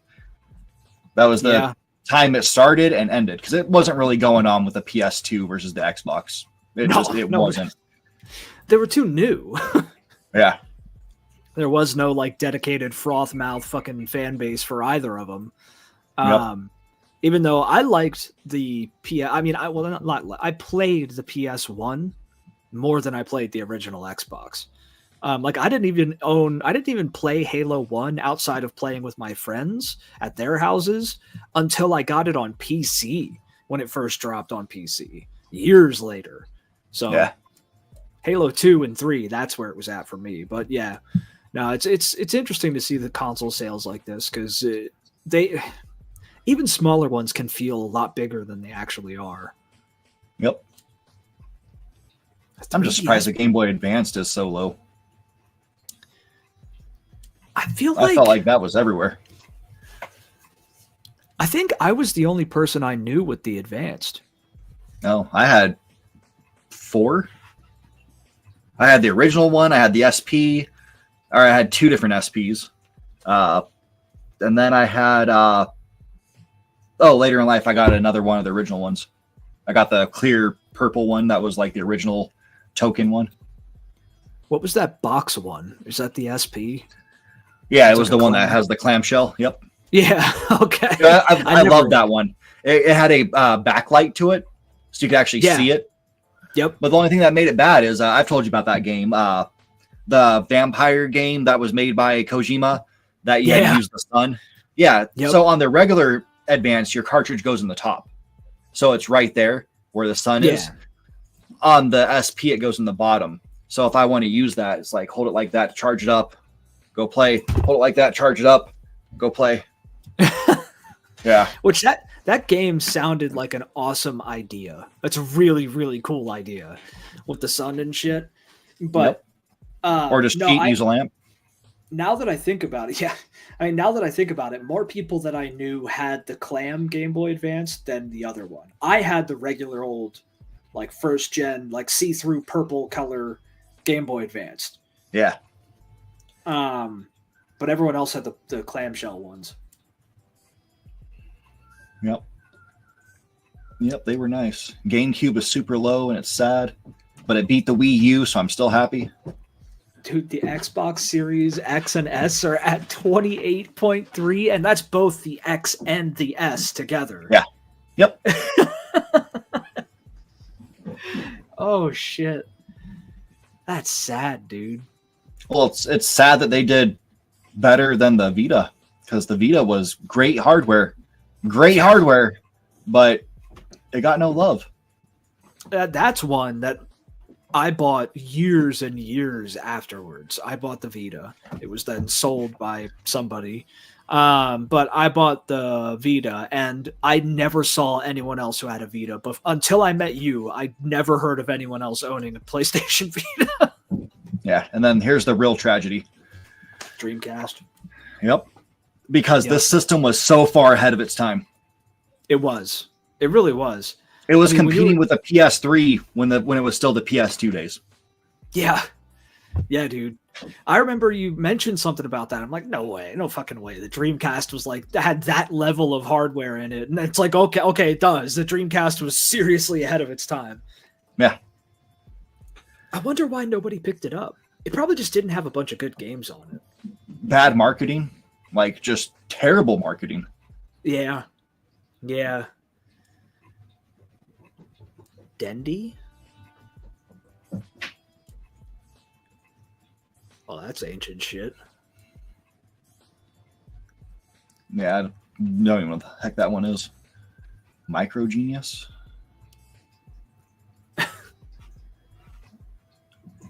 1992, dude. Master System, Brazilian variants. Color TV. Television. Yeah, in television, dude. Pong. Isn't that what Pong was on? Yeah. Yeah. Still a great game. You could play Pong in Schedule 1, by the way, if you have a TV. This is the console you need to find. You need to get a Philips CDI and then play Zelda. Why? Let's see.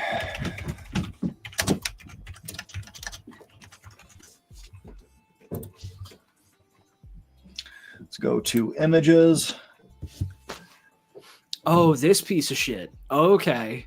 Yep. Okay. I remember seeing people like, doesn't the general Zelda community like detest this game? These games are hot trash. Absolute hot trash. I will say, though, they looked pretty advanced for the time.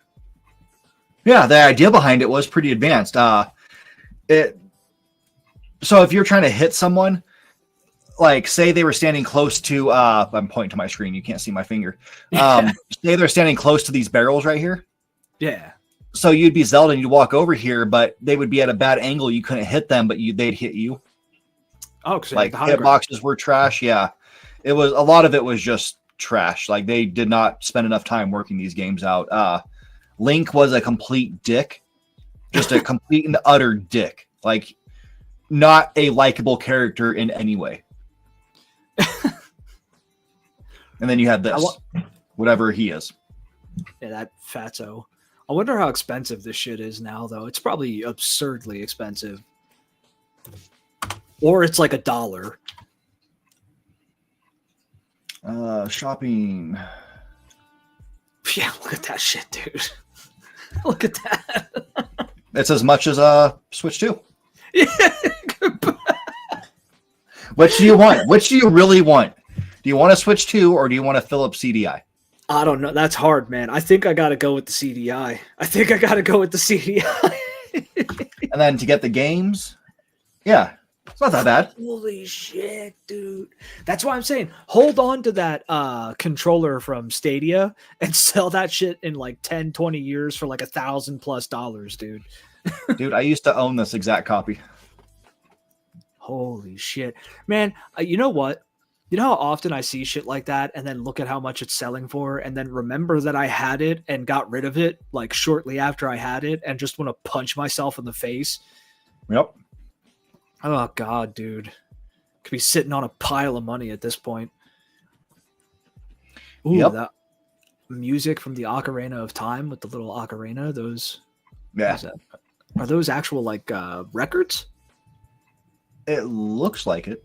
It looks like it's vinyl. Yeah. Yeah, it's vinyl. Yeah, dude. That's cool.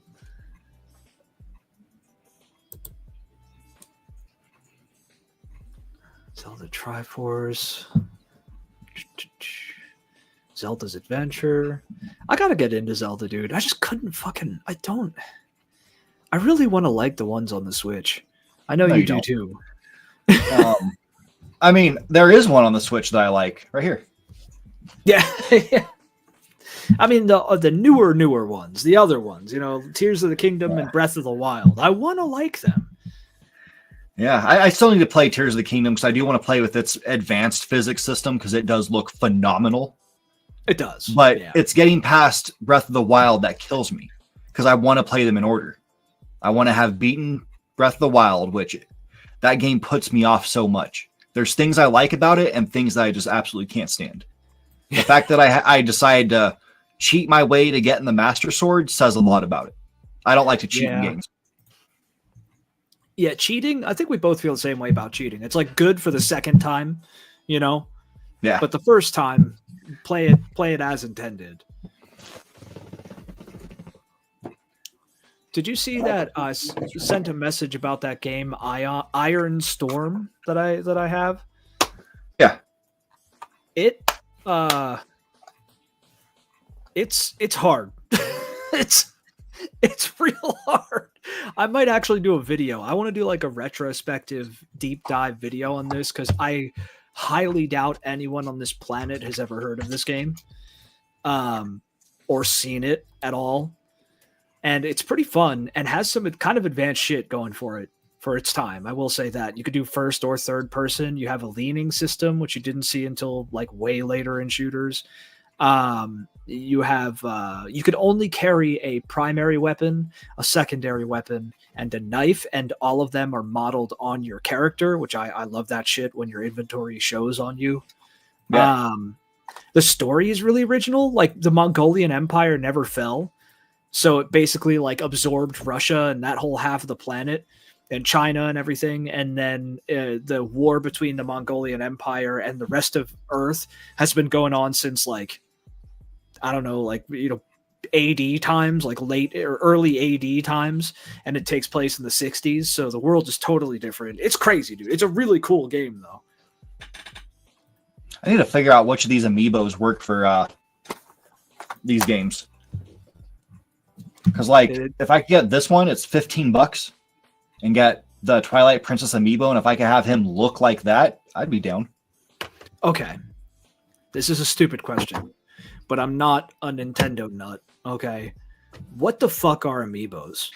It's a little figurine that basically has a code in the base down here. Okay. That you would hold over your Joy-Con, and it would scan it and give you some sort of reward, a costume, something like that. But it's only in like a specific game? Yes, only works in specific games. Like you could use some of the Zelda ones in the Fire Emblem Three Houses. Okay. I mean, it's a good idea. It's a great marketing concept. Like, it's brilliant for marketing. Yeah. Because you're selling a toy that you could then pair with a game. That's pretty cool. Yep. Same thing with Skyrim. Oh yeah, that's you right. You get Link's outfit. Yeah. Okay. I didn't know you needed the amiibo to do that. Okay. I'm pretty sure. I could be wrong there. But yes, because some of these look pretty cool. Like the Link ones in particular. There's some pretty cool little figures.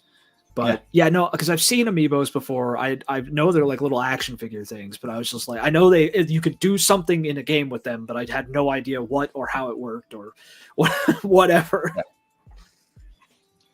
Yep. Yeah, Complete Box has a bunch of them. They're just sitting in a random box. They do. Yeah, I remember they have like a whole fucking like section with those. Yeah. I think I'll stick with my Gunpla. Even though, wouldn't that be sick if you could like plug a Gunpla into a game and then get that Gundam? Dude, they should do that. But then again, it would cost like an extra like $90. Dude, we need a new not multiplayer Gundam game because I'm tired of fucking MP Gundam games that suck, dude. Yeah. Yeah, or if you play those one single player, you're with like some bots and you just get destroyed. Just instantly destroyed. Yep. They're terrible, dude. I want a new Federation versus Xeon. And that right there on the PS2 is a game that I do not care. At some point, I will pay X money for. I have no fuck. Someone could bring that game to me and tell me they're going to sell it for $1,000. I would pay $1,000 for that game. Yeah. Oh, I just thought of a Zelda game you should get into first. I believe it's a prequel to Breath of the Wild. It's the Dynasty Warriors one. Hyrule Warriors, Calamity, something like that. What's that called? I'll put it on my list. Age of Calamity. Hyrule Warriors, Age of Calamity. Is that on the Switch? Yep. All right, I just wrote that down. I have a notepad with like every game that, like, I have my wish list on Steam and shit, and GOG. I have different wish lists, but I have a notepad with like all the most important wish list games. Like, I would try to find it used. Sadly. Oh, is it super expensive? It's $60 on the store still. That's fucking. I hate that, dude. Yep. I hate that. Could just pirate it. Yeah, that's one I want to play because it takes place, I believe, 100 years before the game. Like it's before Link goes to sleep. Oh, for Breath of the Wild. Yeah, and then they're having the new one come out, which is basically what Zelda was doing between 1 and 2, between Breath of the Wild and Tears of the Kingdom. Yeah, don't you play as Zelda this time? Yeah, and the new one that's coming out, Hyrule Warriors, something or other. Yeah. Age of Imprisonment. About that? No. Because Woman, Femoid? No, they were mad about the last one because you were Zelda, but I think most of the actual Zelda fans don't care. They like the world. Yeah. They like Hyrule. Well, that's good. That's good. Yeah, I mean, feel like go back to Ocarina of Time. Who was the dopest character in there? It wasn't Link. It was Sheik. Who was Sheik? Zelda. Yeah, a Femoid. Yeah, a Woman. No, but I'm glad the overlap between Reds and Zelda fans is not that big. Yeah. Yeah, no, it was just the people who like to hate on things that got upset. Yeah, I feel like it's always the vocal minority anyway. Like, look at all the people who bitched about Assassin's Creed, and then it sold like fucking fire, dude. Yeah. That game, did they put out numbers on sales for that yet? I don't think so.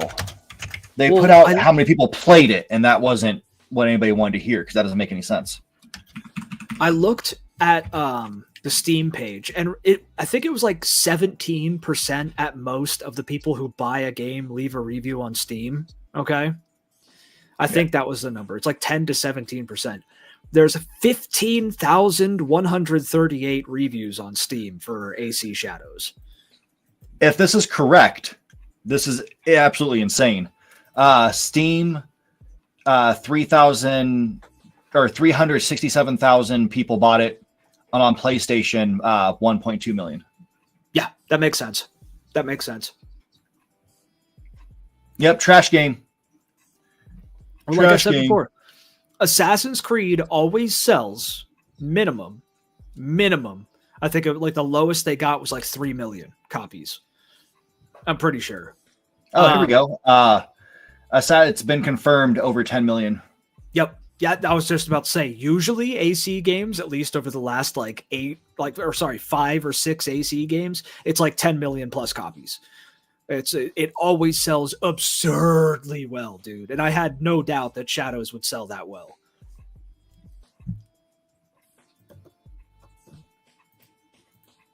But no, it's shit. You play as Womans and Black. Well, maybe it's not 10 million. This article that I clicked on that had that link that said 10 million does not say that anywhere in it.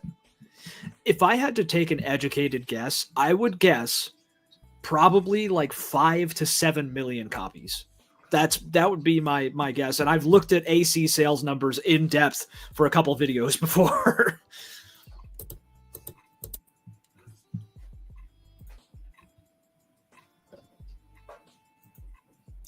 Yep. It sells well, regardless. A million copies is enough to make a profit for most games. So, yeah, I mean, last month the 2 best-selling games were Shadows and Monster Hunter. Yeah, it makes sense. Which I am still real mad about Monster Hunter because the optimization on PC is fucking dog shit. So, yet another quote unquote win from Capcom. Yep. It plays well on PS5. Yeah, well, what's well to the people on PS5? You know what I mean? Yeah.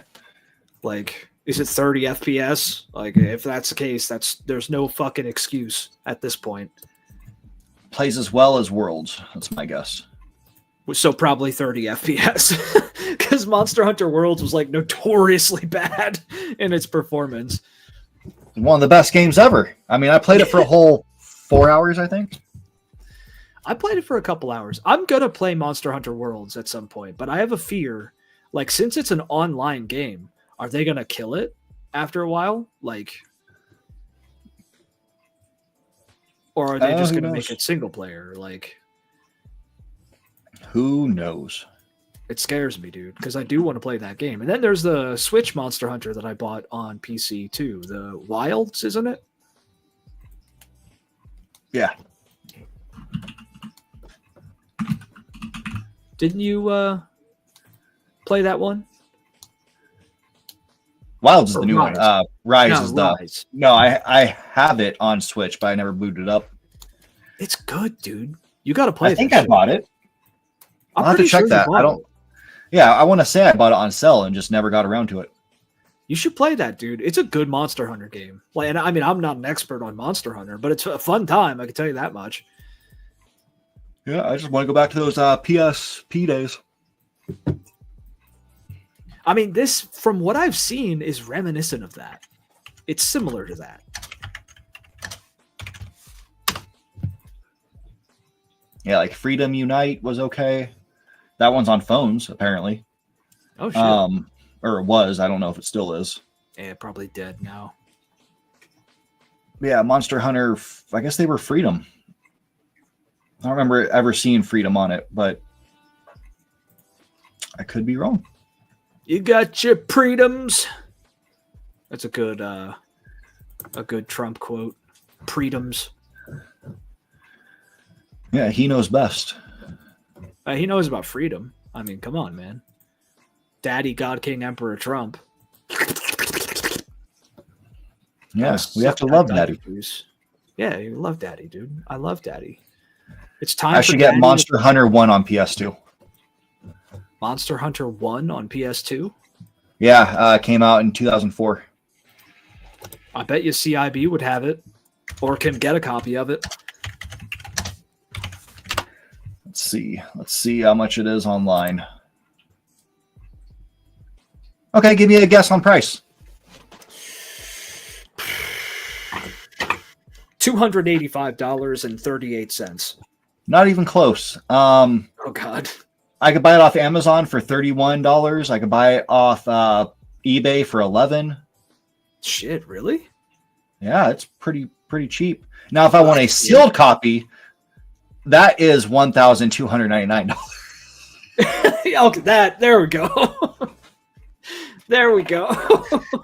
Jesus Christ. Oh shit. You know what? Since we're talking about Monster Hunter, you know what we did? It's a good segue. Yeah. We watched a movie. Long ago. Yes. And it was Hawk's favorite movie. He wants to watch it again. I mean, he wishes he watched it again today. We watched Monster Hunter.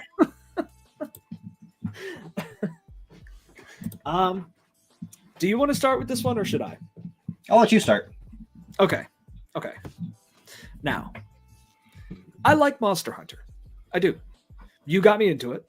I had heard of it before, but you recommended that I play. I think it was World. I got World. I downloaded it. I had a good time with what I played of it. It performed like shit, but that's fixed now for the most part. I played the last Monster Hunter. It's good. I like Monster Hunter. This movie, for me personally, did not work at all. They tried to take modern shit and mix Monster Hunter with the modern real world. And that premise sounds like it's kind of okay. I mean, it could work. It definitely could work. But the way it was done, for me personally, did not, unfortunately. This picture here with the guy with the giant ass sword, it's like the bone sword you can get. It's the first weapon you could make, I think, in Monster Hunter World or Worlds. Yeah. It looks ridiculous to me. And I think this movie, exactly as it is, could have probably worked if it was animated. I think it should have been animated. But one thing that they would have to fix is the god-awful cuts, dude. Maybe you noticed this, I don't know. But they would cut between like 30 things about 80 times within 2 seconds. It'd be like cut. It's jarring and disorienting. It was just the way this was filmed was terrible in my opinion. And it's an interesting story that could have been done at least some semblance of justice if it was animated. I think the actors and actresses in it weren't great for what they were doing. Ron Perlman looks fucking ridiculous in this. It's just like totally out of place. And it's just a shame because it's like it's one of those things where it's a good idea. Even mixing it with the modern world, I wouldn't have picked that, but it's a decent idea. But it could have been done better animated. That's my opinion. To Alice in Wonderland it? Yeah. Like, but just make the whole thing animated. And animated in any style, whether it's like, anime, cartoonishly, like, hand-drawn kind of style, or even 3D or something. Monster Hunter and most Japanese stuff, okay, doesn't work live action. It just looks ridiculous in live action. Yeah, one thing I appreciate about it is they didn't have the issue which a lot of CG movies do, like movies with CG enemies. They didn't have the size issue. Things stayed a size. That's true. And I appreciate that. They did very well with that. The only other movie I've seen that really does that well is, besides Godzilla -0 or whatever it is, the Pacific Rim movies. Yep. Oh, I love Pacific Rim. They're terrible, but I love them. But yeah, no, I think the cuts were fucking ridiculous. The acting was, some of the actors were totally out of place. out of their element. Like this was something that should not have been put together the way it was, and it could have been done justice if it was animated. But what do you think? Yeah, I think for actors, she did her regular role decent. He was good. He was great as his character. Yeah, and then him. T.I. wasn't bad as his, but everybody else was terrible except for when T.I. died. Yeah. That was bad. But everything else up until that point, he was okay. Yeah. And Ron Perlman, I cannot emphasize how stupid Ron Perlman looks in this movie. Yeah, I like the cats. The cats were bigger than I thought they'd be, though. They were huge. Yes. I like the way they did the cats. I did like that. Especially the one that's drinking out of his beer. Yeah, it's got like a hairball in the beer. That cat looked like a badass, dude. I would not want to fuck with that cat. Yeah. See, what I like about it is I like how they did the world. They kept the world feeling right, at least. Yeah. It wasn't as overpopulated as the games would be, but it goes back to the original games where you could like go out on a hunt and you could run for quite a while and not see anything. Yeah. And that felt more like Monster Hunter because you're just like, okay, when is something going to appear? Like something's going to appear eventually and I'm going to get screwed. Yeah. What do you think about the modern side of it? How they mix the modern real world with it? I wish they would have explained that whole nonsense with the tower more. Yeah. To have it make sense. I mean, they built this up for a sequel. And I feel like the sequel would actually explain what the hell is going on. Because we're just completely missing that. Yeah. But some storm and you get teleported there. Yeah, and it has nothing to do with any of the games, as far as I know. There's no time where the games imply that our world exists in like another dimension. That's like, it's just not a part of any of the games, as far as I've seen. Yeah, but that's also another thing is you can argue the games never say that's not a thing. Yeah, but I mean, like, I don't know. And it's only happened a couple times because Ron Perlman, he talks about that. It happened once before years ago. Yeah, and that's how he learned English. Yeah. I mean, yeah, you could argue that, but like when you get on that level, it's like, I don't know. They don't say that lightsabers aren't a part of the Mission Impossible series, so we could put a lightsaber in the next one. You know, and they should. I mean? They should.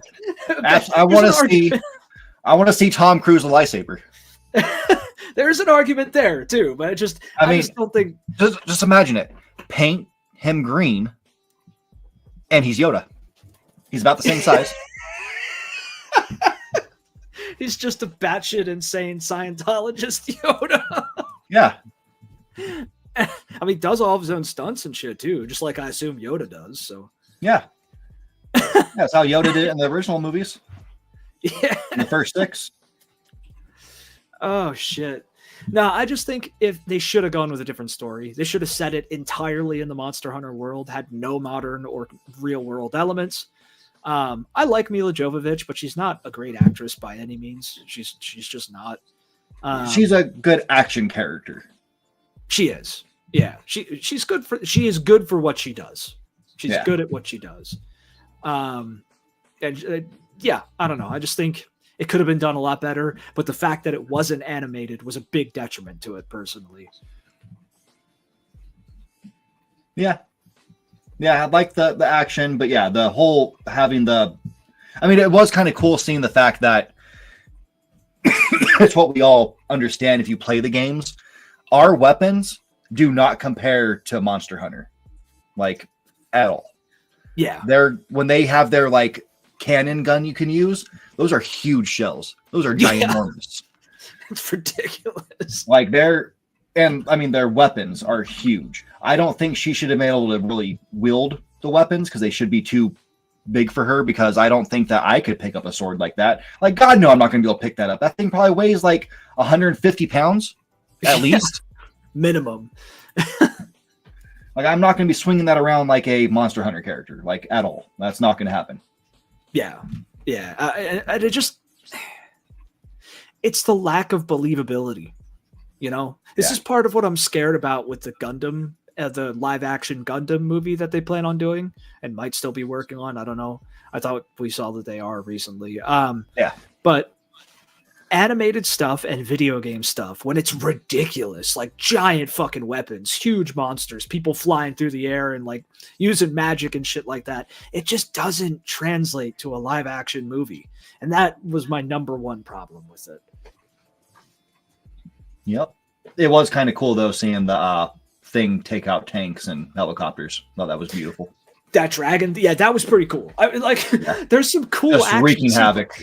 Yeah, and the CGI is also pretty good. It's pretty good. Yeah, but I just don't know. Yeah, story was whack. But then again, think of the other Capcom movie she was in, Resident Evil. Yeah. I don't want to say it's her fault because I don't think it is. These movies just go off the wall. Like Resident Evil 2 also had some cool scenes, but overall they're not great movies. Because like the whole in the first one, you see the dude get chopped up by the lasers. Beautiful scene. Yep. Yeah, I think, but this is her shtick, you know. This is Mila Jovovich's thing. She's like the B movie action hot chick. Like that's just what she does. You know what I mean? Yeah. And I mean, it pays. She's making money, so. But yeah, I don't know. I think it's kind of sad because I would have liked to have seen a Monster Hunter movie done better. Yep. So if you guys don't want to watch this, you want to watch a good movie. Hold on. Brothers. Oh, dude. Not that one. This one. Oh, what? What's this? This is where Thanos and Tyrion join up, and they're brothers. They're twin brothers. That sounds amazing. It's a comedy. It has some very funny parts. I don't know why it got such low scores. I mean, it's not like a non-stop laugh comedy, but it is a good movie. I highly enjoyed this movie. Watched it last night. Well, people don't like good movies, so. Yeah, I mean, the cast is like phenomenal right there. What, Peter Dinklage? I mean, yeah, like I love him. And Josh Brolin. And it has Brendan Fraser. Oh, the man, the dude. Yep. I got. I saved this. I'm gonna watch this at some point. Yep. I was telling you, a hilarious movie. In the chat, dude, I rewatched Iron Man 1 and 2 over the weekend. Yeah. And I think Iron Man started to suck when they stopped using a physical suit. Yeah. There's a definitive correlation between those two. Have you recently watched any of the footage from the like Avengers movies or whatever when they show Iron Man talking without his helmet on? Yeah. It is bad, dude. Yep. Why did nobody notice that when the movies were out? People were too big on the Iron Man bandwagon. So I mean, I know Iron Man to be a trash person. So I have different feelings watching these movies than a lot of people. I've always been on Team Cap, and I knew where they were going with the story. And again, when Civil War happened, I'm on Team Cap because he is in the right. Absolutely. I mean, we both back Cap. Like, he's the guy. Yep. But yeah, I don't know. I think I'm going to go through as many of the Marvel movies as I can one more time just to see how I feel about them now that I'm an old man. Yeah. Now that I'm decrepit and I've got more grays and I'm falling apart, I'm going to go through again and see if I still hate all of them as much as I did, 10 years ago. And watch Black Panther and just forget that math exists and it'll be a good movie. Yeah. See, I never watched Black Panther. That'd be my first time watching Black Panther. It has some good stuff, and like it has a good cast, like a really good cast all the way around. Oh yeah. But God, math exists, and I cannot watch that movie and not be irritated by a bunch of scenes, and that just ruined the whole thing. That's kind of where all of them went after a point, though. Like that, like the Marvel movies, there's like a distinct, like I want to find the exact movie. So I know I talked to you about this at work. I want to find the exact movie where the MCU started to really fall the fuck apart. And which one did you said it was like Civil War? Yeah, it's either post Civil War or Civil War itself. Civil War could have been the breaking point. Like, I still like Civil War, but there was a lot going on. And that's when I think it started to go downhill. I mean, heck, there's a scene at the beginning of Civil War that makes me mad. They're taking down enemies and they're counting them out. So you have it's like, I see 7. 2 more go down. I see 6. What? 7 minus 2 is 6? Dude, that's the feeling I have almost any time guns are fired in a movie, because they'll shoot they'll have a, I don't know, a Beretta or some shit, or a Glock, holds anywhere from I'm gonna pull a number 12 to 17 rounds, okay, and they shoot the gun 34 times without reloading. It's what the fuck, dude. That's why I like how Deadpool talks about that in his movies. Yeah, I love. Am I the only one who counts the bullets? Yeah, see, the Deadpool movies are fucking top tier, dude. Those will always be amazing. Yep. Hell, I want another one. Nice pull, yeah. Nice pull. Nice pulls involved in that Ryan Reynolds lawsuit thing. Wait, why? Oh, it's Blake Lively's lawsuit against her co-actor in another movie. And so the guy was kind of creepy and forceful with her.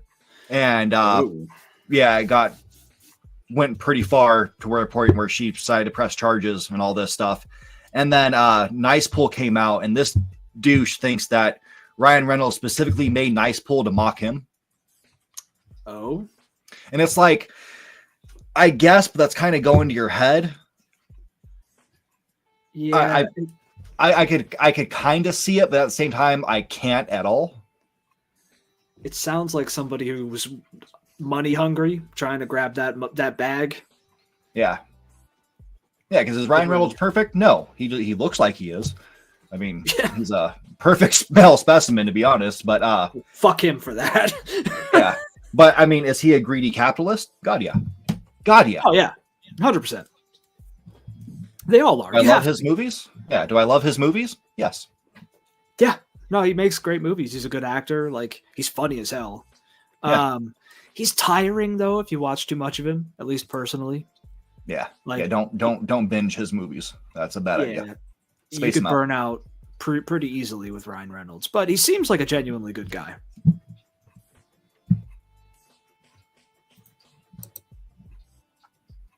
Despite being a filthy capitalist. Yeah. Yep. All right, let's move on to our last part and get this done with. Not that. SCP time. SCP. Yes. SCP. I have it on a screen somewhere. All right. All right. Let's read this one. Well, we're going to go back and forth on this one. Oh, yeah. Okay. So do you want to start or should I? I can start. Okay. All right. All right. So we have a story, poem, a thing. We have a thing, which is Divisions of Algadan Studies or Studies. And yeah, it's called The Master of Keys. All right. Let me move this to a better screen. Okay. He came with ink-stained hands and dreams, a nameless soul, adrift in streams. Through gates unseen, he sought the way, where echoes wept and colors swayed. A painter lost in shifting halls, each frame alive upon the walls. Yet none would claim his name or art, for Alagada, I guess, stole the heart. In golden masks and silken guise, they laughed with hollow, empty eyes. Create, they sang, and we shall see what fate, dear artist, waits for thee. Spookily dookily. Yep. All right. The keys were placed within his hand, a gift, a burden, a demand. No longer brush, no longer ink, but locks and doors that bind him think. He turned the way for those who knocked, the one who knocks. With keys of brass and gates he locked. No mark of his, no stroke, no line, only passage, not design. The lords would feast, the lords would call. He bowed his head and bore it all. His passion dimmed, his purpose torn. A master now, yet still forlorn. He traced the halls in weary tread, a ghost among the silken dead. His hands once made, his hands once spoke, now only turned the rusting yoke. That's gross. Yeah. I'm just thinking of like a rusty egg. Oh, God. Is this my craft? Is this my fate? He asked the masks who bore no weight. No answer came, no praise or no scorn, only laughter, twisted worn. He cracked the locks, he forced the door. A master bound would serve no more. Yet in his flight, in his descent, the Lord decreed his art's lament. Okay.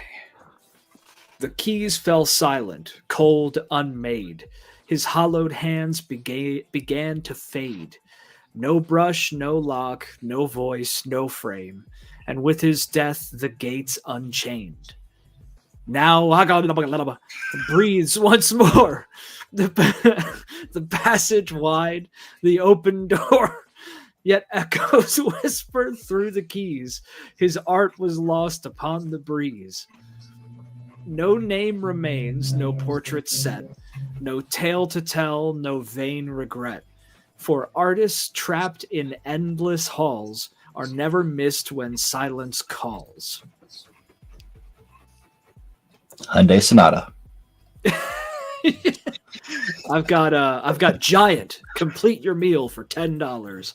Oh, you're going grocery shopping. I'm getting a new car. Yeah. Well, what is buying a car but grocery shopping for drivables? Yeah. Well, I mean, grocery shopping. I mean, groceries. Have you ever heard of that word? I invented it.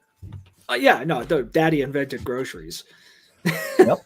I love how he says that like he's never fucking shopped before because he hasn't. Yeah. No, that was an interesting one. I got like 17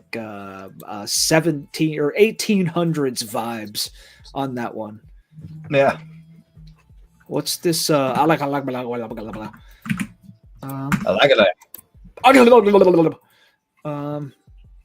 Ooh, there we go. Hold on. I have reference of here. We could do this next time. We'll have to check this out and pre-screen it, but I just sent this to you in the chat. All right. The Tower of London with an artist. Pretty sure. That's Henry Percy, 9th Earl of Northumberland. I'm not seeing any whatchamacallit. I gotta go back. Shit. I just had it. Hold on. Unless he's the one who painted the picture of Henry. So here, I did Control F, and the only reference I see is number 7 at the very bottom. It says, seems likely the play being referred to here is SCP-701. Script should be investigated for more information on... So we could look at SCP-701 too. All materials are located. Oh, God, yes. Yes. Yes. Yeah, Yes. so 701? Yes. Yeah, let's do that one. That one looks good. Dope. Save that one. All right. I saved it. I'm going to put it in the show shit notepad. I have a notepad called show shit.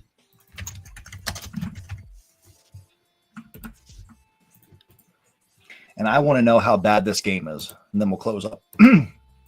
So, as I was looking at stuff, I decided to look at a game. And it is called Mace Griffin Bounty Hunter for the PS2. And people liked it. People liked it. I've seen this before. Where have I seen this? I don't know, but I saw it on played here and it's $6, $15, $20. Like, Dude, don't you still have your PS2? Yep. Same. You should get that shit. Yeah, I was thinking about it. It looks. I mean, yeah, I get it off Amazon for $6.06. Maybe it's on GOG. Let me see. Mace. Oh, if I could fucking type in the search bar. Mace Dude, unfortunately, it's not on GOG, but something that happened with GOG recently that makes me very upset is they started accepting Sex Pest games now. So GOG has become tainted by the Sex Pest game syndrome. Like, I mean, ew, who would want that? oh, yeah. Fucking, it's a shame, dude, because GOG seemed like a good, wholesome place, and now it's just tainted. Well, look at Nintendo. Nintendo was always the family-friendly one. You go to the eShop, and it's one hand being central. It's yeah, terrible. Dude. It's sad, dude. I hate that shit. I mean, I really love it, but I hate that shit. No, it's not even like they're good games, dude. Like, only once have I ever seen a Sex Pest game that was like a game first with the Sex Pest shit second, you know? Yeah. Like, it was genuinely a game. And the people, I looked at reviews on it, people said that the game is actually pretty good.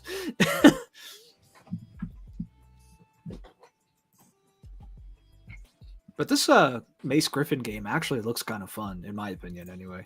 Yeah, I mean, I'm just watching this little clip play over and over, and it just reminds me of like Perfect Dark. Yeah, it's got like Perfect Dark. It's like that early 2000s PS2, Xbox, original Xbox FPS vibe. What else do I know from this company?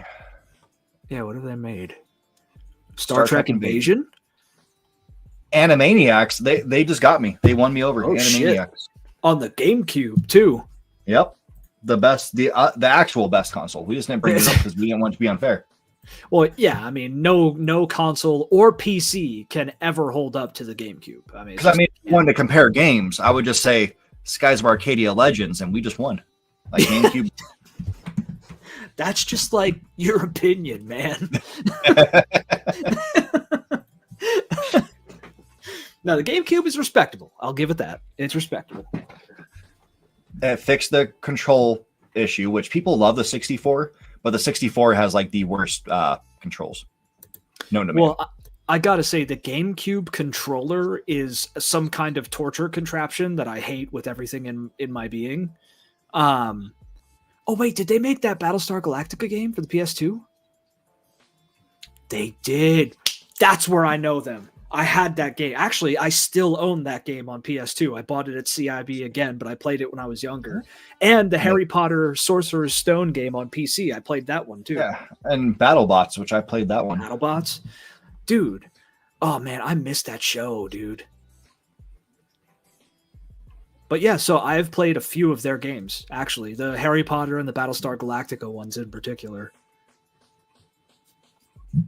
So that Mace Griffin game is probably pretty good. Yeah. Interesting. They also made Quiz Show. We should play that sometime. Dude, I would. We Live on air. That. Do the quiz show and fail terribly. Yep. Yeah, I would say like I could get the one for like we should find a old copy of You Don't Know Jack. You know what? That might be on PC. Hold on. Yeah. Yes, they're all on Steam. So we can play them together. Yeah. Yep. We also got to get that reporter game where it's like reporters as like crazy monsters attack shit.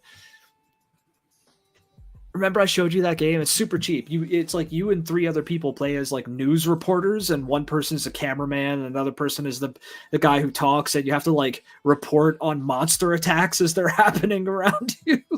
Nice. It's so stupid and like ridiculous shit is going on. Hold on. I got to find the name of that game. Because you said you wanted it when I showed it to you. Because we were going to buy it and play it one weekend, but I think we just got caught up doing other shit. Yeah, I know there's the Phasmophobia. That one too. Dude, we have to play that game. Yeah. But we have to figure out the streaming situation first because that's all fucked.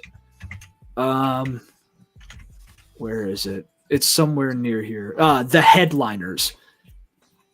It's 8 buckaroos on Steam.